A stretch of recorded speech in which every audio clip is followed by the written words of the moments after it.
지금부터 국회뉴스가 주최한 국회 보건의료정책 토크 콘서트 시작하겠습니다.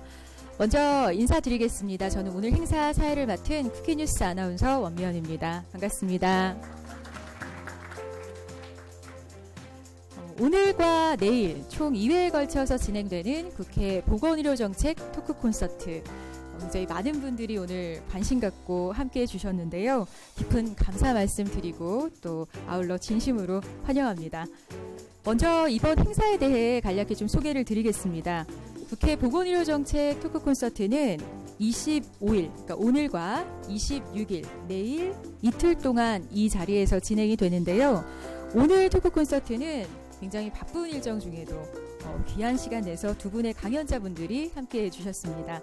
더불어민주당과 바른미래당 소속 보건복지 전문위원들께서 문재인 정부의 보건의료 정책은 물론이고 정부의 보장성 강화 대책, 일명 문재인 케어라고 하죠. 문재인 케어의 평가와 향후 전망에 대해 말씀을 해주실 거고요. 아울러 보건의료 산업의 발전을 위한 제언을 해주실 예정입니다. 또 강연 후에는 우리 참석자분들과 함께 자유로운 질의응답 시간 가져볼 텐데요. 적극적인 참여 부탁드립니다. 그리고 참고로 내일은 국민건강보험공단 김용익 이사장님께서 정부의 건강보험 보장성 강화 대책의 그 성과와 전망에 대해 강연해 주실 예정이니까 많은 관심 부탁드립니다. 그럼 먼저 오늘 귀한 시간 내어주신 강연자분들 좀 소개를 해드리겠습니다. 먼저 더불어민주당 조원준 보건복지 전문위원님 참석해 주셨습니다. 뜨거운 박수로 맞아주시기 바랍니다. 네, 그 옆에는 바른미래당 정재철 보건복지 전문위원님이십니다. 네, 따뜻한 박수 부탁드립니다. 그럼 오늘 첫 순서로 더불어민주당 조원준 보건복지 전문위원님께서 문재인 정부의 보건의료정책 보장성 강화, 전달체계 개편, 제약산업 육성이라는 주제로 강연을 해주시겠습니다. 따뜻한 박수로 맞아주시기 바랍니다. 예, 안녕하세요. 방금 소개받은 더불어민주당의 정책위에서 활동하고 있는 조원준 전문위원이라고 합니다. 반갑습니다. 예, 귀한 시간, 또 귀한 분들 많이 모여 계시는 시간에 불러주셔서 감사합니다. 오늘 자주 뵀던 분들도 많으시고 하셔서 좀 편한 마음으로 말씀드릴 수 있을 것 같고요. 제가 자료를 준비하면서 시간이 어느 정도 되는지를 모르고 준비를 했었는데요. 20분 정도 소요 시간을 주시더라고요. 그래서 자료 양이 좀 많아가지고 구체적인 내용들은 좀 스킵하면서 진행을 하도록 하겠습니다.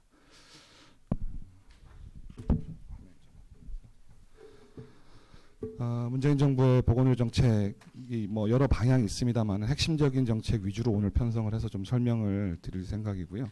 그중에 핵심은 잘 아시다시피 보장성 강화로 불리우는 문재인 케어가 주축이 되고 있고요.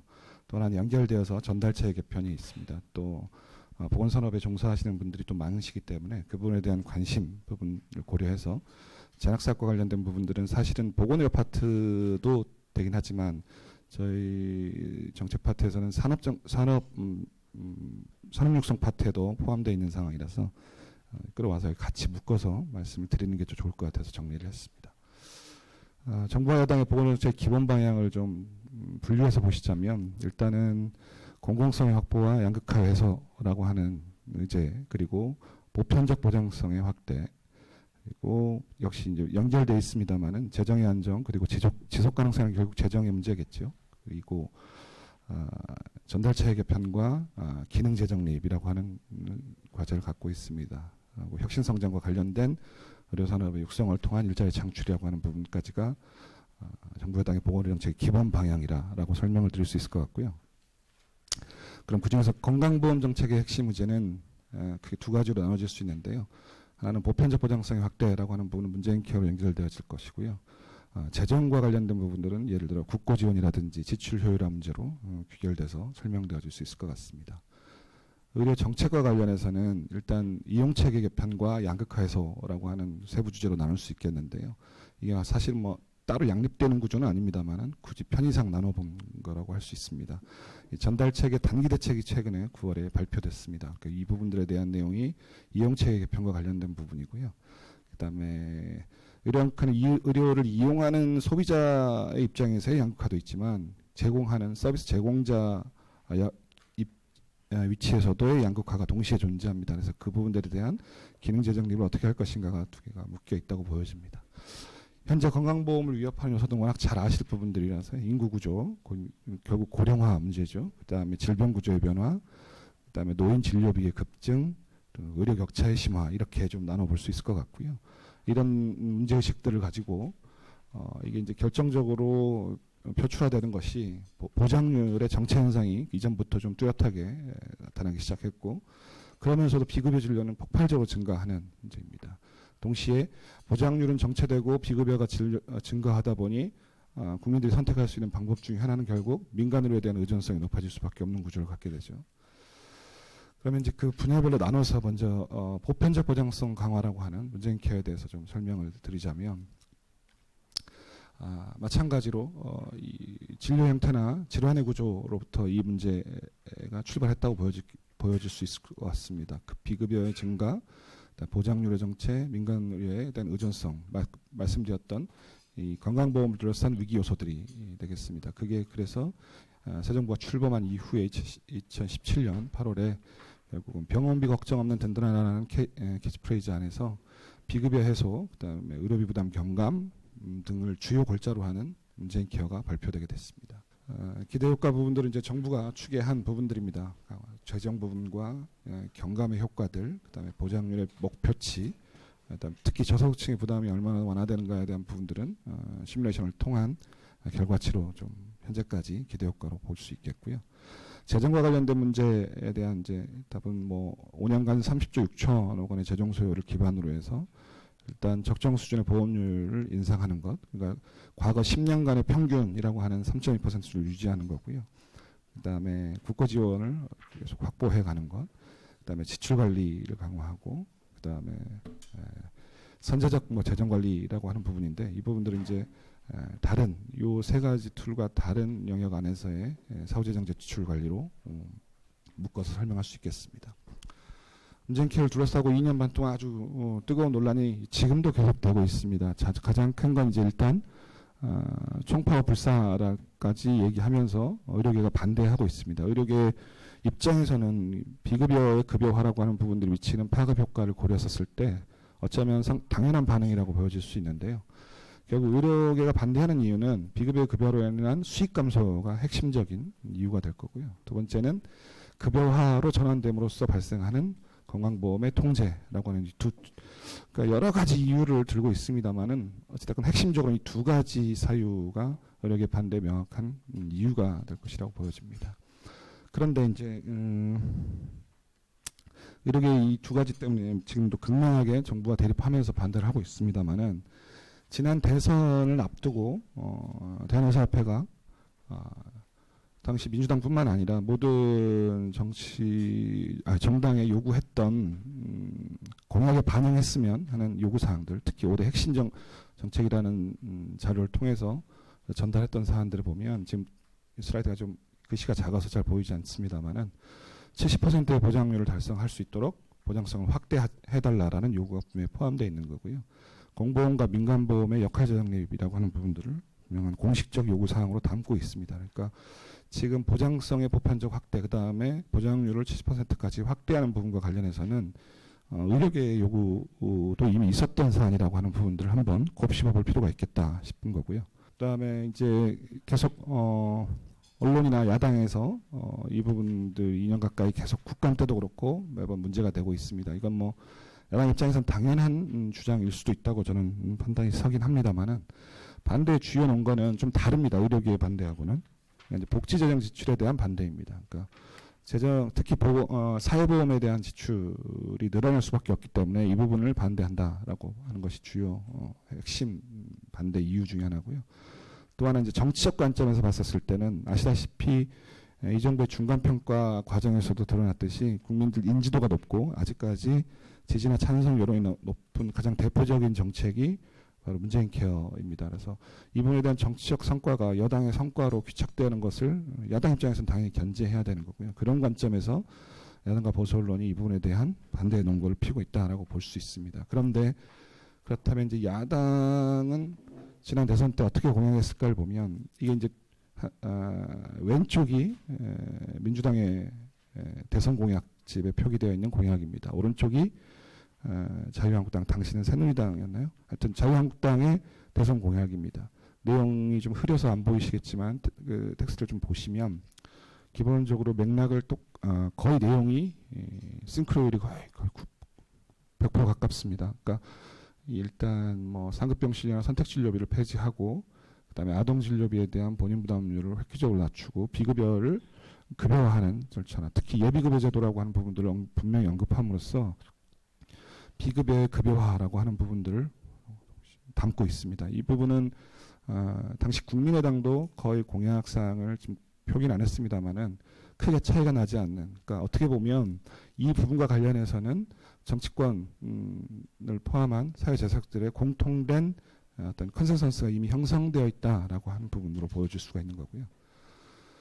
그럼 지금 남아있는 정치적 논쟁의 핵심은 결국은 보험 재정 문제로 귀착되어집니다. 주로 야당이나 보수 언론을 통해서 제기되어지고 있는 주로 많이 이제 이 맞닥뜨리게 되는 단어는 재정 파탄, 보험료 폭탄 이런 개념이죠. 그러니까 이런 부분들은 과연 어떻게 봐야 될까라고 하는 부분입니다. 지금 보시다시피 이제 언론에 뭐 워낙 많이 기사가 떴습니다만 대표적으로 이런 부분들 적립금이 고갈된다라고 하는 부분이 있지만 또 이 부분들을 바라보는 적자를 어떻게 봐야 될까라고 하는 입장이 또 언론마다 또 정당마다 입장이 확연하게 지금 다른 상황입니다. 그러면 이제 이 부분과 관련해서 여당은 어떤 인식으로 이 문제를 바라보고 있는지를 좀 소개해드릴 필요가 있을 것 같습니다. 먼저 어떻게 보면 반론이죠. 비급여를 계속 놔두면 결국 의료비 부담을 누가 지게 될 것인가라고 하는 겁니다. 그래서 보장성 확대 자체가 이미 사회적 합의이고 국민적 요구이다라는 것은 부정할 수 없는 사실이다라는 거고요. 그다음에 누적 적립금을 21조나 낳아놓고 보장성을 늘리지 않는다면 그게 과연 사회정책의 방향에 부합하는 것인가라는 부분입니다. 그래서 적립금을 활용해서 보장성을 강화한다라고 하는 것은 당연한 상식적인 정책 선택이다라고 하는 부분으로 이해될 수 있을 것 같고요. 적자 하니까 이게 굉장히 네거티브한 워딩으로 비춰지긴 하는데요. 건강보험 적자가 과연 무조건 나쁜 것인가라고 하는 부분인 거죠. 이 부분에 대한 적자는 원래 흑자를 예상했거나 균형 재정을 예상했는데 갑자기 적자가 났다고 한다면 그건 문제가 될 수 있겠죠. 하지만 이미 5년치 재정 추계상으로 봤었을 때 이 적자 규모의 틀을 벗어나지 않고 있거든요. 그러니까 이미 계획된 적자라는 프레임으로 이 문제를 저희는 보고 있다라는 거고요. 이 적자의 구조, 적자냐 흑자냐라기보다는 이게 적정한 급여, 부담, 적정 수가 이런 선순환 구조를 만들어낼 수 있느냐 없느냐가 핵심적인 문제인 거지 적자 흑자 그 자체가 문제가 될 수가 없다라고 하는 거고요. 작년 기준으로 보면 당초 예상이 1조 1,000억 정도가 적자가 나는 것으로 예상됐었는데 한 1,800억 정도에서 머물렀습니다. 그리고 올해도 추계상으로 3.2조 원, 3조 2천억 정도가 적자일 것으로 당초에는 추계됐습니다만 현재로서는 그 예상 수준을 넘지 않는 것으로 비춰지고 있습니다. 그리고 작년도 그러니까 작년도에 적자를 내지 않았던 덜 냈던 부분들이 올해 적자에 이월됐다라는 관점에서 보면 재정 관리가 상대적으로 좀 더 예상보다 좀 더 안정적으로 되고 있다라는 게 저희 판단이고요. 재정 추계가 이렇게 달라지지 않았다고 한다면 보험료 인상도 마찬가지입니다. 그래서 올해 보험료 인상안이 건정심에서 최종적으로 늦게 결정됐습니다만 그 이유는 뭐 적자 논쟁이나 이 개념이 아니라 국민들은 보험료 인상 부분들을 감내하는데 정부가 그에 합당한 책임을 지지 않는다라는 불만이 좀 있었죠. 그래서 정부 안에 건강보험료 국고 지원의 비율이 어느 정도 책정되는가를 보고 가입자단체가 내년도 보험료 인상률을 결정하겠다라고 버티는 상황이 한참 진행됐었습니다. 그리고 최종적으로 정부 안에 14%가 확정이 되고 전년 대비 1조 2천억 정도가 증액되는 것, 그러니까 역대 최대로 증액되는 거죠. 정부 안에서 그 증액되는 것을 확인한 이후에 바로 이제 사회적 합의의 기준이라고 할 수 있는 3.2% 보험료 인상안이 의결이 됐습니다. 그래서 그런 부분들에 대한 부분을 고려해 봤을 때 보험료 폭탄이라고 하는 표현들은 국민 불안을 좀 지나치게 자극하는 정치적 공세다라는 것이 저희의 판단이고요. 이게 이제 인식의 문제일 수도 있긴 하겠는데요. 건강보험료는 불필요한 부담이고 개인 부담, 본인이 직접 부담하는 거나 아니면 실손보험 보험료가 올라가는 것은 합리적 지출인가라고 하는 근본 의문이 제기될 수가 있겠죠.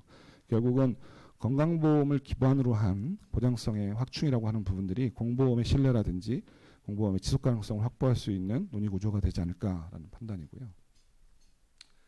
급진적 보장성이다, 뭐 무분별한 복지다라는 지적도 좀 있습니다. 근데 잘 보시면 작년 연말에 의료계하고 정부가 의정협의를 통해서 보장성의 범위와 대상 또는 방식을 필수와 중증 의료 중심으로 확대하겠다라고 하는 부분들을 이미 합의했습니다. 그리고 지금 주로 선택 진료비라든지 또 MRI, 뭐 그다음에 초음파 이런 부분들은 사실 그러니까 문재인 정부가 출범한 이후에 새롭게 의사결정된 사안이라기보다는 이전에 중기 보장성 계획에 의해서 사회적으로 이미 합의되어 있었던 부분들이고요.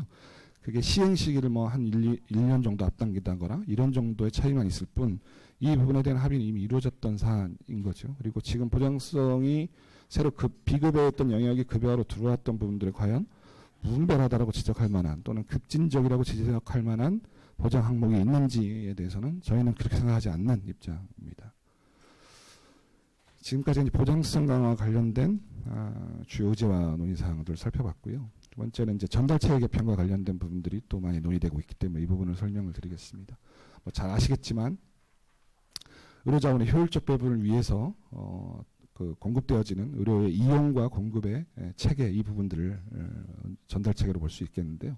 저희는 이 부분에 대한 표현을 지난 대선 공약 때도 그렇고 병원은 병원답게 의원은 의원답게 만들겠다라고 하는 프레임이 전달체계라고.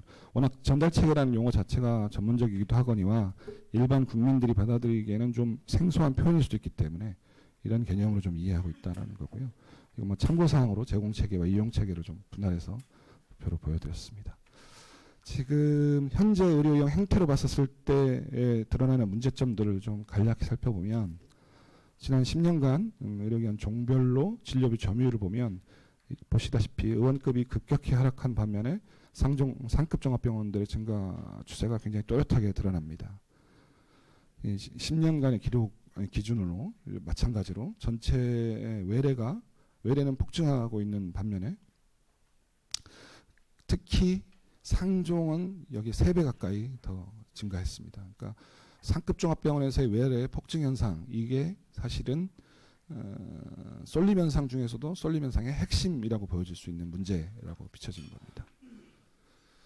그 다음에 입원 일수를 보면 의원을 제외하고 전체가 다 입원 일수 자체가 증가하고 있는 추세인 거고요.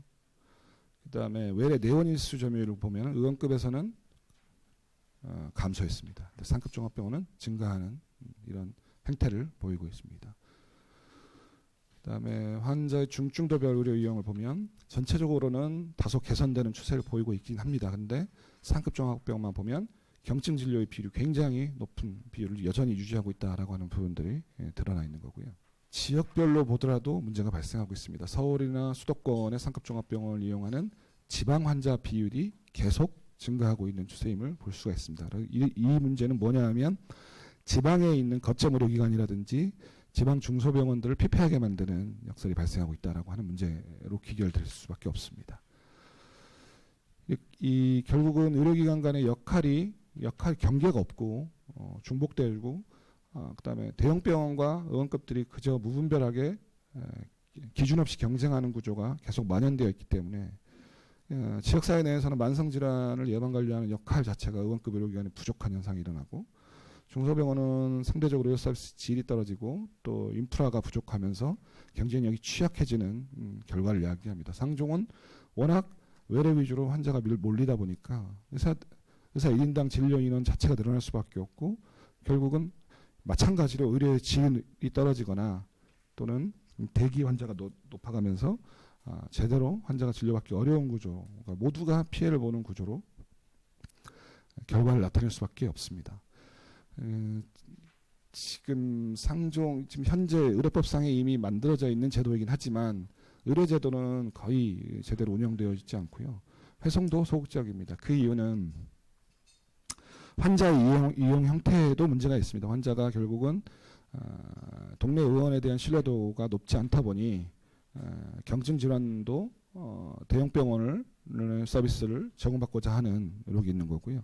거기에 대한 진입 장벽이 따로 존재하지 않기 때문에 이 부분이 제대로 작동하지 않습니다. 회송은 의원급 의료기관 입장에서는 어찌됐건 회송을 한다 하더라도 다시 그 환자가 내 병원으로 다시 돌아온다는 보장이 없기 때문에 그 회송이 주는 인센티브가 없어서 그 부분들을 굳이 환자를 대형병원에 보내야 될 이유가 없어지는 거죠. 그러니까 유인 요소가 없는 상황에서는 각자가 환자를 볼모로 잡을 수밖에 없는 구조로 계속 진행될 수밖에 없습니다.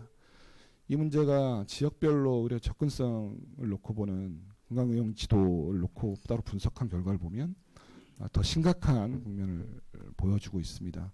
뭐 예를 들어 시군 단위 또는 시골이라고 하나 지칭되어지는 영역에 있어서의 의료 체계가 부재한 부분들은 이해할 수 있는데 중소도시에서도 이런 현상들이 일어나고 있다라고 하는 부분들은 그러니까 인구 10만 명당 치료 가능한 사망률을 놓고 봤었을 때 뭔가 되게 문제가 심각한 양상들이 좀 빚어지고 있다라고 보여질 수가 있을 것 같습니다. 그래서 이런 지역별 의료의 접근성에 편차가 발생하는 이유도 결국은 전달체가 왜곡되거나 제 기능을 하지 못함으로써 발생하는 문제라고 주의되고요. 이런 이유 때문에 논란이 좀 많았고 9월에 결국 정부가 당정협의를 통해서 전달체계 단기 대책을 발표했습니다. 그게 이제 주로 상급 종합병으로 몰리는 환자를 어떻게, 특히 경증 환자를 어떻게 대응할 것이냐라고 하는 부분인 거고요. 그게 이제 상급 종합병원에 뭔가 환자 이용과 관련된 부분에 대한 규제를 어떻게 할 것인지, 의료와 회송은 어떻게 절차를 마련할 것인지, 지역 의료 체계는 어떻게 편제를 할 것인지라는 고민들이 포함되어 있고요. 이런 부분들을 좀 이건 표를 좀 기준으로 보시면 상급 종합병원의 지정 기준을 개선해서 가능하면 경증 비율을 강하게 제한하는 쪽으로 정리했고요. 그다음에 수가 상종에 주로 주던 수가 부분들 종별 가산을 경증 환자를 보는 경우는 아예 종별 가산을 적용을 배제하도록 함으로써 유인 요소를 제거하도록 했습니다. 그다음에 상급 종합병원의 명칭을 변경을, 상급 종합병원이라는 명칭 자체가 뭔가 그레이드가 높은 병원이라고 하는 추상성을 줄 수가 있기 때문에 저희는 이건 단기적으로는 질환의 종류로 접근해야 된다라고 해서 병원급 종합병원 그리고 중증 종합병원으로 명칭을 좀 변경하는 의료법 개정을 추진하겠다는 것이 저희 계획입니다. 그다음에 의뢰와 회송과 관련해서도 역시 의사가 개입하는 의뢰 부분으로 편제를 바꿀 수 있고 환자가 마음껏 선택하는 부분들은 점점 제약을 가하는 쪽으로 방향을 정리할 수 있을 것 같고요. 의뢰 방식도 의원이 결국 상위기관에 의뢰하는 방식을 넘어서서 수평 간의 의뢰 부분들, 의원급 간의 진료 과목이 다른 부분에 대한 의뢰 부분들도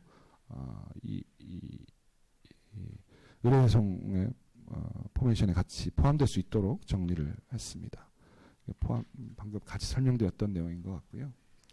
환자의 비용 부담을 과감하게 늘리는 방식에 대한 고민이 필요한데 이 부분은 단기 대책에 포함하기는 좀 어렵고, 왜냐하면 추가적인 법 개정이라든지 또는 다른 기관과의 협의가 좀 필요하기 때문에 이 부분은 일단 중기과제에서 같이 협의를 통해서 진행하기로 했습니다. 특히 결국은 경증 환자의 대형병원 유입을 차단하기 위해서는 본인 부담이 높아져야 되는데 실손보험 가입률이 높은 현재 상황에서는 아무리 공보험이 본인 부담률을 높인다 하더라도 실손보험으로 그게 커버가 되기 때문에 제어하기가 좀 어려운 부분이 있습니다. 그래서 경증으로 판명된 환자가 계속 상급 종합병원을 이용하겠다고 할 경우에 본인의 의사를 존중하되 가능하면 장기적으로는 실손보험의 적용을 배제하도록 함으로써 이 부분들을 합리적으로 제어할 수 있도록 하겠다라고 하는 부분까지 포함되고 있는데요.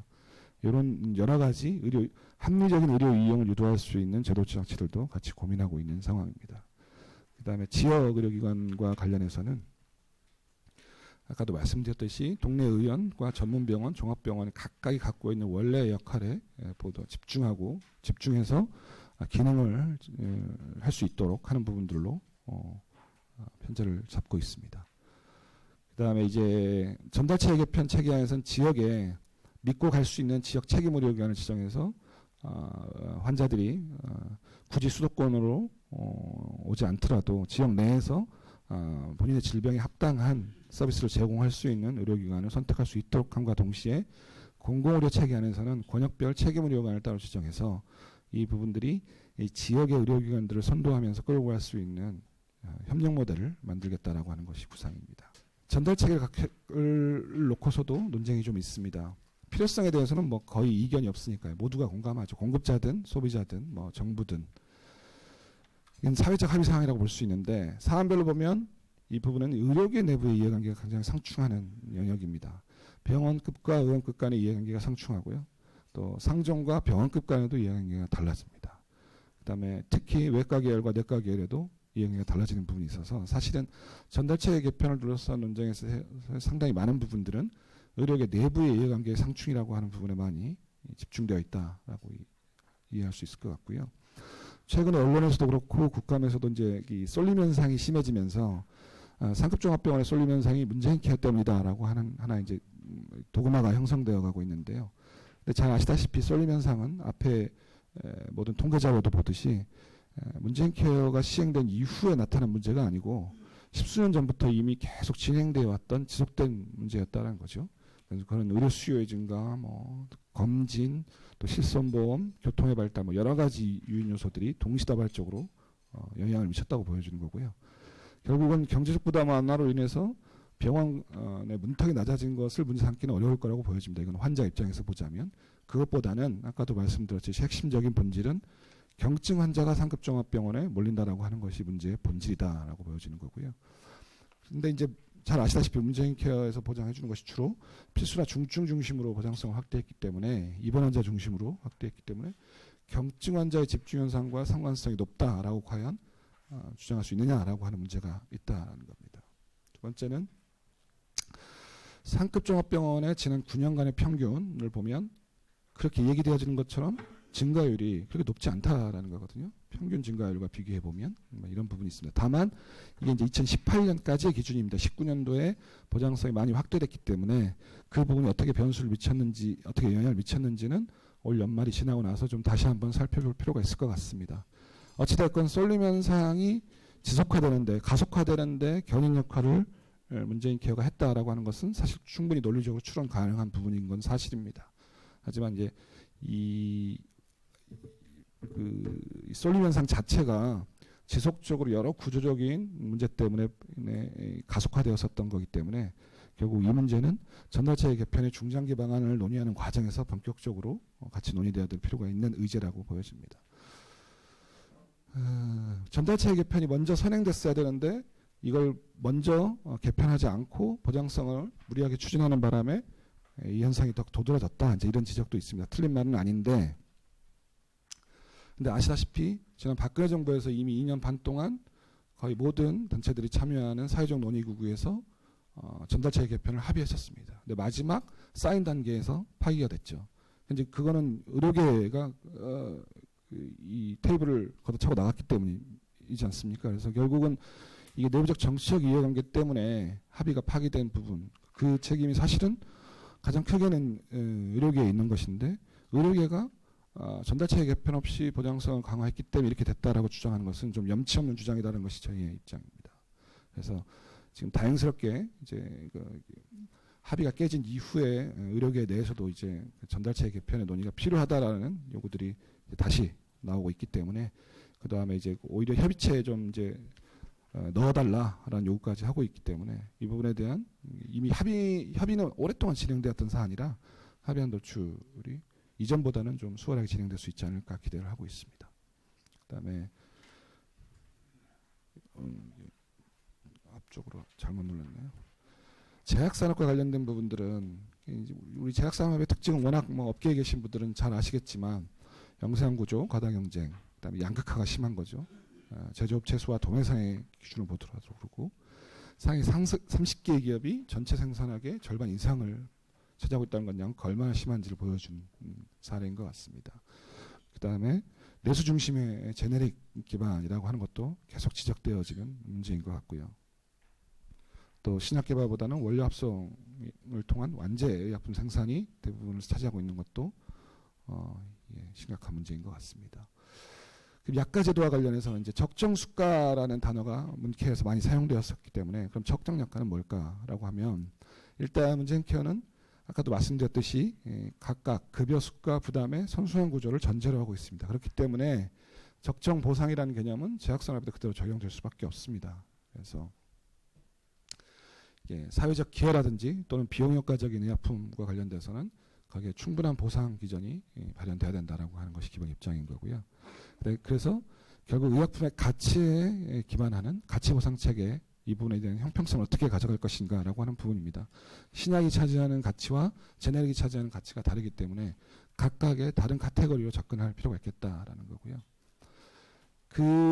그러한 방향성에서 보면 일단 필수 약제 적정 가격을 보상하는 것, 그다음에 제네릭과 관련해서는 최근 품질 문제도 많이 거론되고 있기 때문에 이 부분을 활성화시키는 부분들에 대한 논의가 진행 중인 것으로 알고 있습니다. 그리고 일단 혁신성장이라고 하는 정부 정책 기조에 맞춰서 지원 체계도 거기에 맞게 바뀌어야 된다라고 하는 거고요. 가치 반영과 함께 신약의 허가 과정에 대한 패스트트랙 부분들도 여러 파트에서 지금 논의되고 있는 부분인 거고요. 관련법과 관련된 그러니까 국회에서 바꿔야 될 법도 있지만 행정입법을 통해서 개정돼야 되는 사안들도 지금 계속 작업을 하고 있는 것으로 알고 있습니다. 그다음에 역시 신약 개발과 고용 창출의 이 두 연결고리를 어떻게 동시에 견인할 것이냐라는 것이 중요한 고민 사항이고요. 또 수출 기반 산업으로 도약시킬 수 있는 방안들에 대해서도 여러 논의가 진행되고 있습니다. 그다음에 원가 절감을 위한 인프라 부분들도 역시 이 부분은 제조 유통 과정에 대한 비효율을 개선하는 부분이라든지 낭비 요소 개선 부분도 있습니다. 최근 들어서는 원료 물질의 안전 부분들도 강조되고 있는 부분이 있습니다. 이 부분들이 향후에 제약산업 발전을 위한 정부 업계가 같이 노력을 기울여야 될 부분이라고 생각합니다. 급하게 막 달렸는데도 시간을 좀 초과한 것 같을 때 죄송합니다. 이상으로 해서 정부 여당이 지금 추진하고 있는 보건의료 정책의 기본 방향들과 툴에 대해서 설명을 드렸습니다. 감사합니다. 다음 순서로는 바른미래당 정재철 보건복지 전문위원님을 이제 모시고 강연을 이어가 볼 텐데요. 문재인 케어는 울타리 밖을 나갈 수 있을까라는 주제로 강연을 준비해 주셨습니다. 지금 슬라이드가 준비되면 바로 강연 이어갈 수 있겠는데 다 준비된 거죠? 네네. 그럼 따뜻한 박수로 저희 강연석으로 모셔보겠습니다. 바른미래당의 보건복지 전문위원 정재철이라고 합니다. 저는 앞에 발표해 주신 조원준 전문위원과 달리 아는 분이 한 명도 없어요. 반대로 저를 아마 아는 분들이 거의 없을 것 같은데 저는 반대로 한 분도 저하고 아는 분이 없어요. 하물며 저 기자분하고도 제가 거의 연락을 안 해서 지내서 그런지 모르겠습니다만 그렇습니다. 그래서 이제 제가 이것을 받으면서 제목을 뭐로 할까라고 하다 보니까 시사인에서 이 조국과 진보가 울타리를 넘을 수 있을까? 제가 좋아하는 천관율 기자가 이런 울타리 받기라는 개념을 썼어요. 그러면서 저도 이제 여기서 이제 저한테 주어진 역할은 틀림없이 문재인 케어를 강력하게 비판하는 야당의 입장을 듣고 싶고 그걸 요구한 것 같다라는 느낌을 받아서 제목을 울타리 밖이라는 말을 썼습니다. 이 울타리 밖에서는 좀 다르게 저는 구조개혁에 찬스가 있었는데 왜 구조개혁을 못하고 있느냐라고 하는 게 제 얘기의 포인트가 되겠습니다. 자, 먼저 케어 앞에 문재인이라는 이름이 붙었어요. 그것은 뭐냐면 저는 여태까지 케어 앞에 문재인이라는 이름을 붙은 그런 역사적으로 그런 걸 제가 잘 못 봤어요. 근데 유사하게 보게 되면 오바마 케어가 기억이 나요. 오바마 케어라는 건 여러분들 아시다시피 한 5,700만 명의 요거 같은데 5,700만 명 정도의 무보험자가 있는 것을 2,600만 명까지 줄이는 대규모의 개혁이었지 않습니까? 이게 아시다시피 1935년 미국의 사회보장법이 만들어지면서 그때도 건강보험이 들어오려고 했는데 강력한 의사단체들, 폴스타의 책에 의하면 강력한 의사단체들의 반발에 의해서 들어오지 못했다라고 하는 게 이미 알려져 있고 그런 여태까지 한 수십 년 동안 못하고 있던 개혁을 오바마 대통령이 등장하면서 공적인 보험 제도를 도입한 겁니다. 그러니까 어마어마한 개혁이죠. 이 개혁은 어떻게 보면은 우리 공급 체계나 이런 걸 건드린 게 아니고 아까 말씀드렸죠. 무보험자를 보험제도에 민간이 됐던 공적이 됐던 어떤 형태의 보험에 가입시키는, 그래서 구조개혁을 이뤘다. 그래서 케어 앞에 이름이 붙었습니다. 그래서 저는 이 부분은 이제 구조개혁으로 보는데, 자, 그럼 문재인 케어는 구조개혁인가? 라고 보면 이렇게 보장성 70% 가계 파탄 적정수가 보장해서 뭐 비급여 급여와 본인보다 경감 적정수가 보장 뭐 이런 것들은 사실 그전 정권인 박근혜 정권 때도 있었고 그전 정권인 뭐 사실 제가 알고 있기로는 여태까지 쭉 있어왔던 개혁입니다. 그런데 그래서 이걸 가지고 구조개혁을 하고 보기에는 좀 어렵지 않느냐, 저는 그렇게 생각이 들고, 문재인 구조개혁의 내용은 특히 가장 주목해야 될 방면은 아마 여러분들은 이제 뭐 의료 제도의 비전문가가 아니기 때문에 제가 굳이 설명을 안 하겠습니다만, 가장 큰 거는 저는 예비급여라고 하는 것을 도입하고 예비급여를 통해서 비급여를 전면적으로 또는 단계적으로 급여화시키겠다. 그러니까 공정 가격 내에 두겠다라는 선언이었다고 생각합니다. 근데 일시에 둘 수 없으니 단계적으로 비용 대비 효과를 본다던가 뭐 여러 가지 유효성, 안정성을 종합적으로 평가를 해서 낮은 것부터 자기 부담을 뭐 많게는 50에서 적게는 80 뭐 이런 식으로 조정을 해서 도입하겠다라는 게 문재인 케어의 큰 특징이죠. 요 부분을 봤을 때 저는 의견이 좀 나눌 수 있다라고 봅니다. 그러니까 예를 들면 예비급여가 도입된 것 자체는 굉장히 평가를 해야 되고, 이 부분 자체는 그 전에 박근혜 정부가 너무나도 다른 선별급여와도 너무나도 다른 부분이고 앞으로 지향성이 다르기 때문에 이것은 굉장히 중요한 포인트로 봐야 된다는 입장이 있는 반면에, 저 같은 입장에서는 대단히 중요하고, 예를 들면 가까운 옆에 일본 나라 같은 경우에는 혼합 진료를 일련의 프로세스에서 섞으면 전부 자기 부담이 된다라고 하는 혼합 진료 금지의 원칙을 취하고 있는 나라입니다. 그런 일본과 비교라고 하는 맥락에서 보면 굉장히 중요한 향후 의료 제도의 지향점을 가지고 있음에도 불구하고 저는 그 전에 어디서 본 듯한 정책이 아닐까라는 생각을 합니다. 이게 잘 아시듯이 2015년 2월 달에 나온 건데요. 2014년부터 2018년까지 건강보험 중기 보장성 강화 방안입니다. 여기 보시면 보장성 강화 방안에 이미 다 들어가 있고 뭐 웬만한 내용들이 다 들어가 있어요. 그래서 이걸 가지고 구조개혁을 할 수 있을까라는 의문이 지금도 드는 겁니다. 그래서 지금부터 본론에 들어가겠습니다만은 개혁이라고 하는 파라미터 모수개혁이 있고 스트럭처 구조개혁이 있는데, 제가 볼 때는 문재인 케어는 촛불이라고 하는 정말 어떻게 보면 혁명적, 대한민국을 바꿀 수 있는 뭐 정치에서는 뭐 헌법 개정까지 포함한 그러한 촛불 개혁을 배경으로 등장을 했다면, 저는 의료도 그리고 본인 스스로가 또는 남이 남으로부터 부여받은 이름인지 모르겠습니다만 문재인 케어라고 한다면 구조개혁의 적폐청산이라고 하는 구조개혁에 적극적으로 나서야 되지 않았느냐라고 하는 아쉬움을 강하게 전제를 깔고 순서를 매겨봤습니다. 첫째 순서는 전달체계입니다. 이 전달체계를 볼 때 제가 뭐 사실 지금 강의를 안 하고 있습니다만 대학에서 이제 시간 강사할 때 반드시 먼저 얘기하는 건 의사 유발 수요라고 하는 것을 틀림없이 염두에 둬야 된다. 그 의사 유발 수요는 다른 게 아닙니다. 그래프로 설명을 드리면, 먼저 가격 자체가 P0에서 D0하고 S0가 만나는 이 P0가 처음에 가격이었어요. 그런데 메르스가 났다 아니면 공급자가 또는 의료 당국이 의사를 좀 늘려서 공급자를 늘려서 가격을 떨어뜨려 보겠다라는 계획으로 공급자를 늘려버립니다. 수요 곡선을 공급 곡선을 바꿔버리는 거죠. 그러면 당연히 균형 가격인 P1과 P2와 Q2로 낮아지겠죠. 여기에서 가격이 형성이 됩니다. 근데 반면 의사는 환자의 수요 곡선을 갖고 있습니다. 그러니까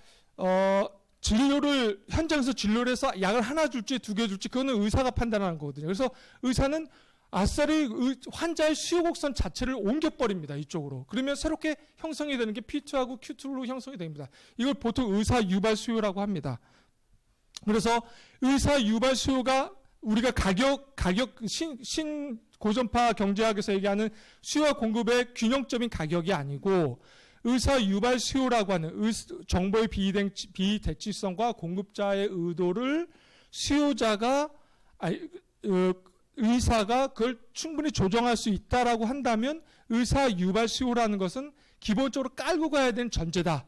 이것은 의료 전달 체계에 있어서는 어떻게 보면 의료 정책자나 아니면 의사들이나 병원이나 이런 부분 다 공유하는 사실이거든요.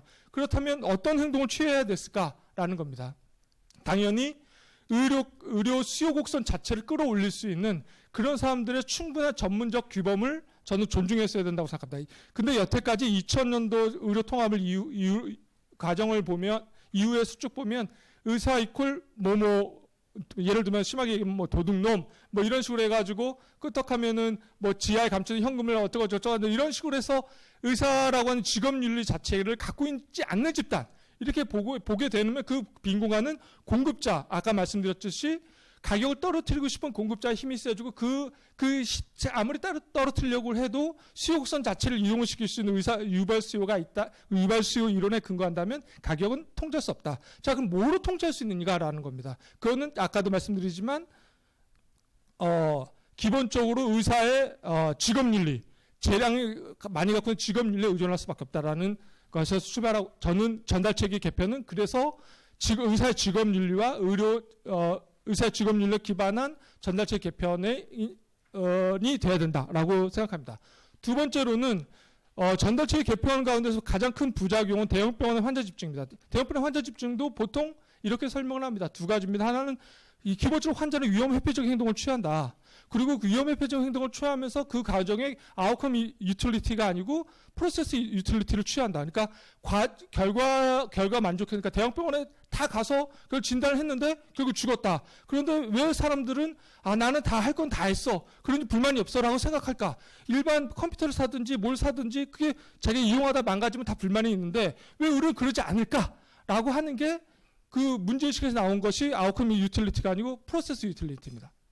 그래서 수요 측에서 환자 측에서 위험 회피적 행동을 취하고 과정 효용을 갖고 있다라고 한다면 어떤 행동을 취할까? 당연히 할 만큼 다 해보겠다. 전 심지어 제가 연구원에 있을 때 그 전에 연구원에 있을 때 원장이 이런 얘기를 했습니다. 제 앞에서 자기 지역구가 충북 청주인데 지역의 노인들하고 어르신들하고 이렇게 하다 보면 자식 간의 경쟁이 있다. 무슨 경쟁이냐면 부모님이 아팠을 때 서울병원에 입원시키는 거.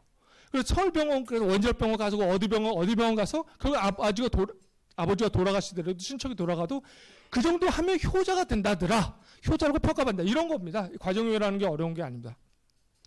자, 그리고 이런 수요 측에서 이런 선택을 합니다. 두 번째는 병원 측에서는 저는 이미 과거서부터 그랬습니다만 위신 획득 경쟁에 돌입하고 있다. 세계 최초, 국내 최초. 그리고 뭐 감기 인터뷰를 하더라도 제가 아는 나라 일본밖에 없으니까 일본에서 동네 병원 의사들하고 인터뷰를 합니다. 그런데 한국은 삼성 서울병원이나 현대 아산병원에 가서 인터뷰를 합니다. 그러니까 병원들은 가격으로 뭘 경쟁할 생각을 하지 않고 세계 최초, 국내 최초, 그리고 중장비화. 우리 병원의 MRI 이런 이런 조건들까지 MRI를 갖고 있어서 일반 중소병원하고 비교가 안 돼. 뭐 이런 식의 경쟁을 하는 거죠. 그런 거를 본 환자들은 아까 말씀드렸죠. 위험 회피적 행동을 취하고 과정형을 갖고 있다면 더더욱 대형 병원에 집중할 수밖에 없습니다. 의사 측도 듀얼 아이덴티티라고 해서 이것도 어떻게 보면 상식 중에 상식인데 하나는 자기의 스킬에 대해서 발휘하고 싶은 곳은 대형 병원이고 또 하나는 그 대형병원의 스킬에서 발휘하고 싶은 대형병원이 갖고 있는 논문을 쓰는 사람이다 보니까 거기에 대한 여러 가지 지원이 다 가는 거. 이 지원이 강화되는 것은 우리나라도 조사가 있지 않습니까? 일반 개업이보다 대형병원 그 의사들이 월급이 떨어진다. 그 이유는 일반 그 중증 장비화되어 있는 것을 복리후생으로 본다면 전체적 복리후생 플러스 임금은 개업이보다 또 높기 때문에 이것을 지향할 수밖에 없다라고 하는 겁니다. 그래서 이러한 원리에 의해서 환자들이 대형병원 모이는 겁니다. 그리고 유발 수요의 이론에 근거 의사 유발 수요가 있고 그다음에 환자는 위험 회피적 행동을 취하고 과정을 하고 있다라고 한다면 대형병원 몰릴 수 있는 건 너무나도 당연한데 전달 체계 개편에 대해서는 나몰라라. 아까 말씀드렸지만 그 개편의 시작은 전문가 집단을 위해서 전문가들의 규범을 어떻게 하면 공적인 틀 내에서 소화할 수 있을까라는 문제입니다. 두 번째로는 부가체계 개편입니다. 전 이 부분에 대해서는 약간 좀 흥분할 정도로 화가 나 있는데요. 우리나라는 건강보험제도가 통합되어 있습니다. 세계에서 아주 유일한, 대만하고 비교를 많이 하시는데 좀 더 다르죠. 재산과 자동차에도 건강보험료를 부과하는 나라입니다. 그리고 보험료를 한 푼도 안 내는 사람이 최대 구성원 나라입니다. 아마 다음에 보실까요? 한번 보시죠. 여기서 이 색깔이 가장 최대 한 번도 2009년서부터 2018년까지 1위 자리를 놔준 적이 없습니다. 이게 누구냐면 한번 보시죠. 먼저 제일 위 거는 직장가입자입니다. 그 다음에 두 번째 거는 지역가입자. 요거는 피해자 없습니다. 세 번째 거는 의료급여 환자입니다. 네 번째 게 누구냐면 피부양자입니다. 자, 피부양자를 그러니까 우리나라의 의료제도의 최대 구성인자는 보험료를 단 한 푼도 내지 않는 피부양자가 최대 구성원인 겁니다. 근데 이것에 대해서 사람들이 잘 몰라요. 그래서 근데 피부양자를 어떻게 볼 것이냐? 직장가입자의 복리후생의 일환으로 볼 것이냐? 이렇게 보면 또 간단한 문제인데 우리는 통합되어 있기 때문에 그렇게 할 수가 없어요.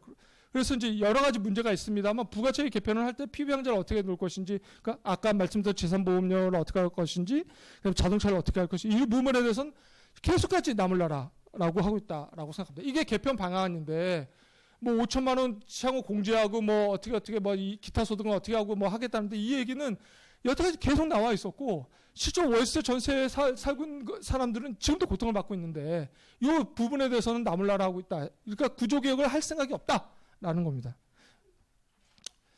다음은 이제 재원 부담 체계입니다. 요거는 국고지원 이건 너무나도 얘기가 많이 나와가지고 다시 별다른 설명을 제가 드리지 않겠습니다. 그러니까 단 한 번이라도 국고지원을 제대로 지켜서 재원의 안정적 조달 방안 그리고 예상보험료 수입 이런 부분에 대해서도 여러 가지 얘기가 있는 것 여러분 더 잘 알고 있기 때문에 제가 특별하게 다시 언급하진 않겠습니다. 세 번째는 이제 국고지원 비율에 대해서는 기재부가 얘기하는 건 사회보험의 일종으로 보험 원리가 안 되고 어쩌고 저쩌고 하는데 이 부분에 대해서도 여태까지 계속 해왔던 얘기거든요. 국회 내에서도 이게 새로운 게 아니고 이 부분에서도 좀 케어 앞에 문제 정도가 들었으면 재원 부담이 안정적으로 이런 것들에 대해서 사실 의료 전달 체계의 담당자인 의사들이나 병원 자체도 굉장히 부담스러워하는 거 아닙니까? 그래서 이런 부분은 좀 털고 갔으면 어떨까 하는 바람입니다.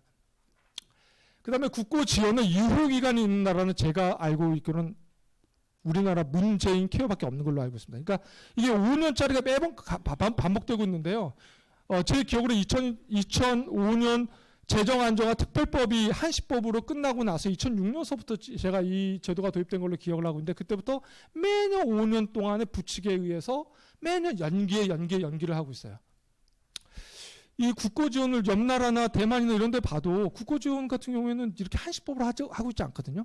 왜 한시법으로 하고 있느냐라는 논리는 기재부가 이 뒤에 얘기하고 있습니다. 근데 이제 이걸 돌파를 못하는 거죠. 이게 왜 돌파를 못하고 있을까는 나중에 설명이 나오면 제가 말씀드려요. 세 번째로는 그 재원부담체계 같은 건데요. 요거는 뭐냐면 여러분 마이클 모어 감독 시코를 보시면 알겠지만 미국도 한 반이 공공의료비예요. 근데 고령자 부담이 한 13% 우리하고 비슷한데 우리는 요거밖에 안 돼요. 그러니까 다른 나라에 비해서 한 절반 수준밖에 안 돼요. 문재인 케어앞에 문재인 정도가 들어가 있고 전체 GDP 가운데 국민이 생산한 부가가치 가운데 어느 정도를 공공재원으로 투여할 것인가라고 봤을 때는 굉장히 국가 책임이 미흡한 나라다. 이렇게밖에 말씀을 못 드리겠습니다. 네 번째는 위원으로 가는 당연지정제. 요거 부분에 대해서는 제가 따로 설명을 드리지는 않겠고 다만 지금은 당연지정제 정도는 풀 정도가 되지 않았냐. 오히려 저는 이게 과거에 의료단체나 의사들의 어떻게 보면은 빌미를 줬던 부분이기도 한데 이런 부분을 좀 털고 갈 필요가 있지 않느냐라고 생각합니다. 그리고 이제 턴다고 해도 건강보험 적용을 받지 않겠다라고 나가는 사람이 과연 그렇게 많을까라고 하는 생각을 몇 년 전부터 갖고 있습니다.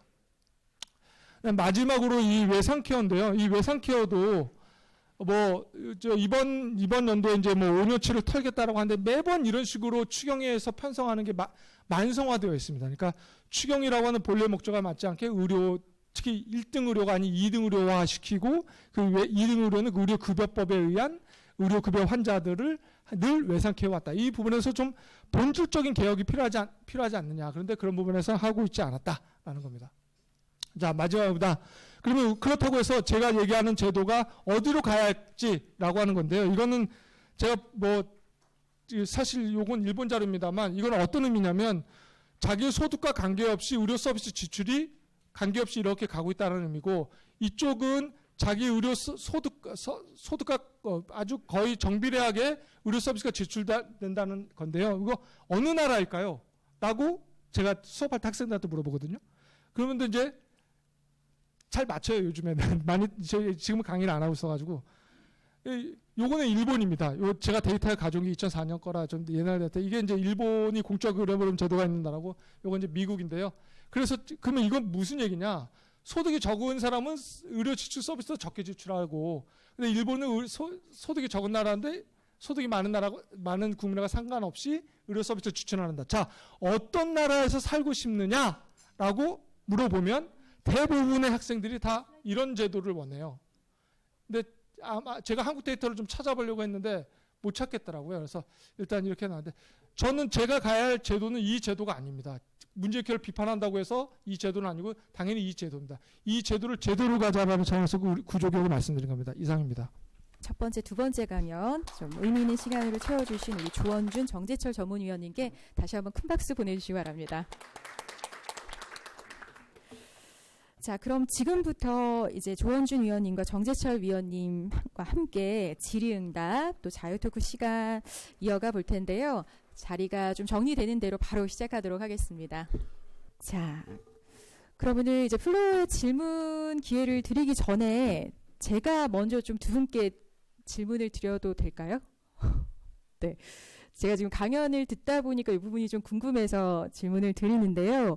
오늘 문재인 케어에 대해서 두 분 위원님이 말씀을 해주셨어요. 그래서 문재인 케어에 대해서 각 위원님들께서는 100점 만점에 한 몇 점 정도를 주시고 싶으신지, 그리고 그 이유는 무엇인지 좀 여쭤보고 싶습니다. 우선은 조원준 위원님께 좀 여쭤봐도 될까요? 문재인 케어라고 하는 부분들을 이해할 때 전체 따로 다른 강연에서 주로 얘기하는 게, 이게 어떤 완성된 이 정책 체제로서 제공되어지는 것이 아니고, 잘 보시면 알겠지만 하나하나 급여하는 과정도 그렇고 결과물도 매번 그러니까 이해관계 집단 또는 전체적으로는 사회적 협의체 안에서의 협의를 통해서 결정하고 단가도 정하고 급여 대상과 범위도 정하게 됩니다. 결국은 뭐냐면 계속 그러니까 이 기본적으로는 가변적인 거고, 사회적으로 어느 정도까지 용인할 수 있는지 또는 이 대상과 범위를 부분은 이게 합당한 것인지에 대한 부분들을 계속 논의하면서 결정하는 구조이기 때문에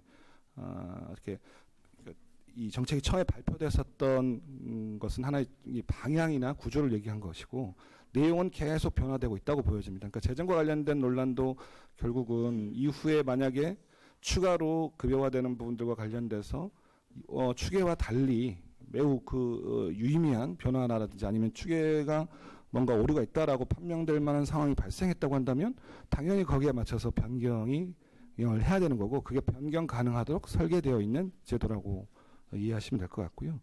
저희는 일단 정부 2년 반이지만 문케어 2년을 기준으로 봤었을 때 현재까지는 일반 국민의 평가들도 그렇고, 이 기존의 보장성으로 가는 기본 방향, 그 다음에 내용들에 대한 이미 컨센서스가 만들어져 있는 상황에서, 그러면 이제 재원이 허락하는 범주 내에 레인지 안에서 설계가 돼서 집행이 됐느냐라는 구조에서는 크게 재정 범위를 벗어나지 않았다라는 정도의 수준으로 보고 있기 때문에, 그렇다고 어느 정책이든 100점짜리는 있을 수 없잖아요. 그래서 저는 한 8, 90점 수준은 유지하고 있다 이렇게 보고 있습니다. 네, 100점 만점에 한 8, 90점 정도 점수를 주셨고, 아무래도 이제 사회 구성원 간의 여러 논의를 거쳐서 좀 좋은 방향으로 자리를 잡아가고 있다라는 평가를 내려주셨습니다. 그렇다면 또 정재철 위원님 생각은 좀 다르실 수도 있을 것 같은데 여쭤보겠습니다. 저는 초반에 문재인 케어에 대해서 굉장한 지지자였습니다. 그러니까 기본적인 방향 자체가 아까도 말씀드렸지만 맞기 때문에 저는 제 철학으로 맞다고 생각합니다. 다만 전제 조건을 어떻게 가져갈 것이냐. 아까도 제가 강의에도 말씀을 드렸습니다만 이런 것들은 과거에도 늘 문제되어 있고 새롭게 어떤 걸가 아니었거든요. 그래서 문재인 케어가 하려고 하는 것 방향성은 충분히 동의를 했는데 그런 그것들을 달성하기 위한 제반 그 개혁들에 대해서는 굉장히 미온적이더라고요. 그러니까 굉장히 리스크 매니지먼트적인 의료 관리를 해왔다. 저는 개인적으로 그렇게 생각을 해요. 그러니까 움직이질 않아요. 그러니까 국민이 딱 봤을 때 이거 개혁을 하네? 라고 느끼는 것보다 이걸 뭘 자꾸 줘요. 그러니까 뭐 MRI 같은 경우도 뭐 원래는 척추 뭐 이쪽부터 주려고 했던 걸 뭐 바꿔서 준다거나 뭐 이렇게 근데 그 준다는 건 여태까지 중기보호자서 강화에 있던 내용이고 준다고 해서 싫어할 사람은 없으니까. 다만 이제 이 국민 구조개혁 그 촛불이라고 하는 그리고 적폐라고 하는 그리고 다음 정권이 됐든 다다음 정권이 됐던 정말 케어 앞에 문재인 정도가 들어갔었으면 저는 역사를 판단했을 때 점진적 발전이냐 아니면 이렇게 좀 연속이나 불연속성이나 봐서 저는 불연속성이 나올지도 모르겠다라고 하는 기대감이 있었는데 연속성이었고 굉장히 경사가 완만한 그래서 감히 말씀을 드리면 어디에서 굉장한 상층부에서 굉장히 이거를 아주 강하게 이 조정하고 있는 그런 느낌을 굉장히 많이 받았습니다. 근거 없는 얘기입니다만 그래서 점수는 한 70점 정도밖에 줄 수가 없습니다.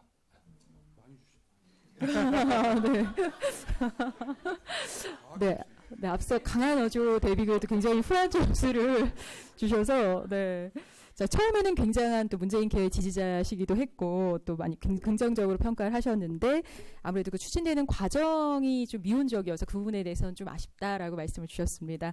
자, 제가 첫 질문을 좀 가볍게 드려봤고요. 이제 플로어에서 자유롭게 좀 질문도 받고 의견도 받아볼게요. 저는 한국애부비의 김준수라고 하고요. 저는 다국적 글로벌 의학산업협회 소속으로 되어 있습니다.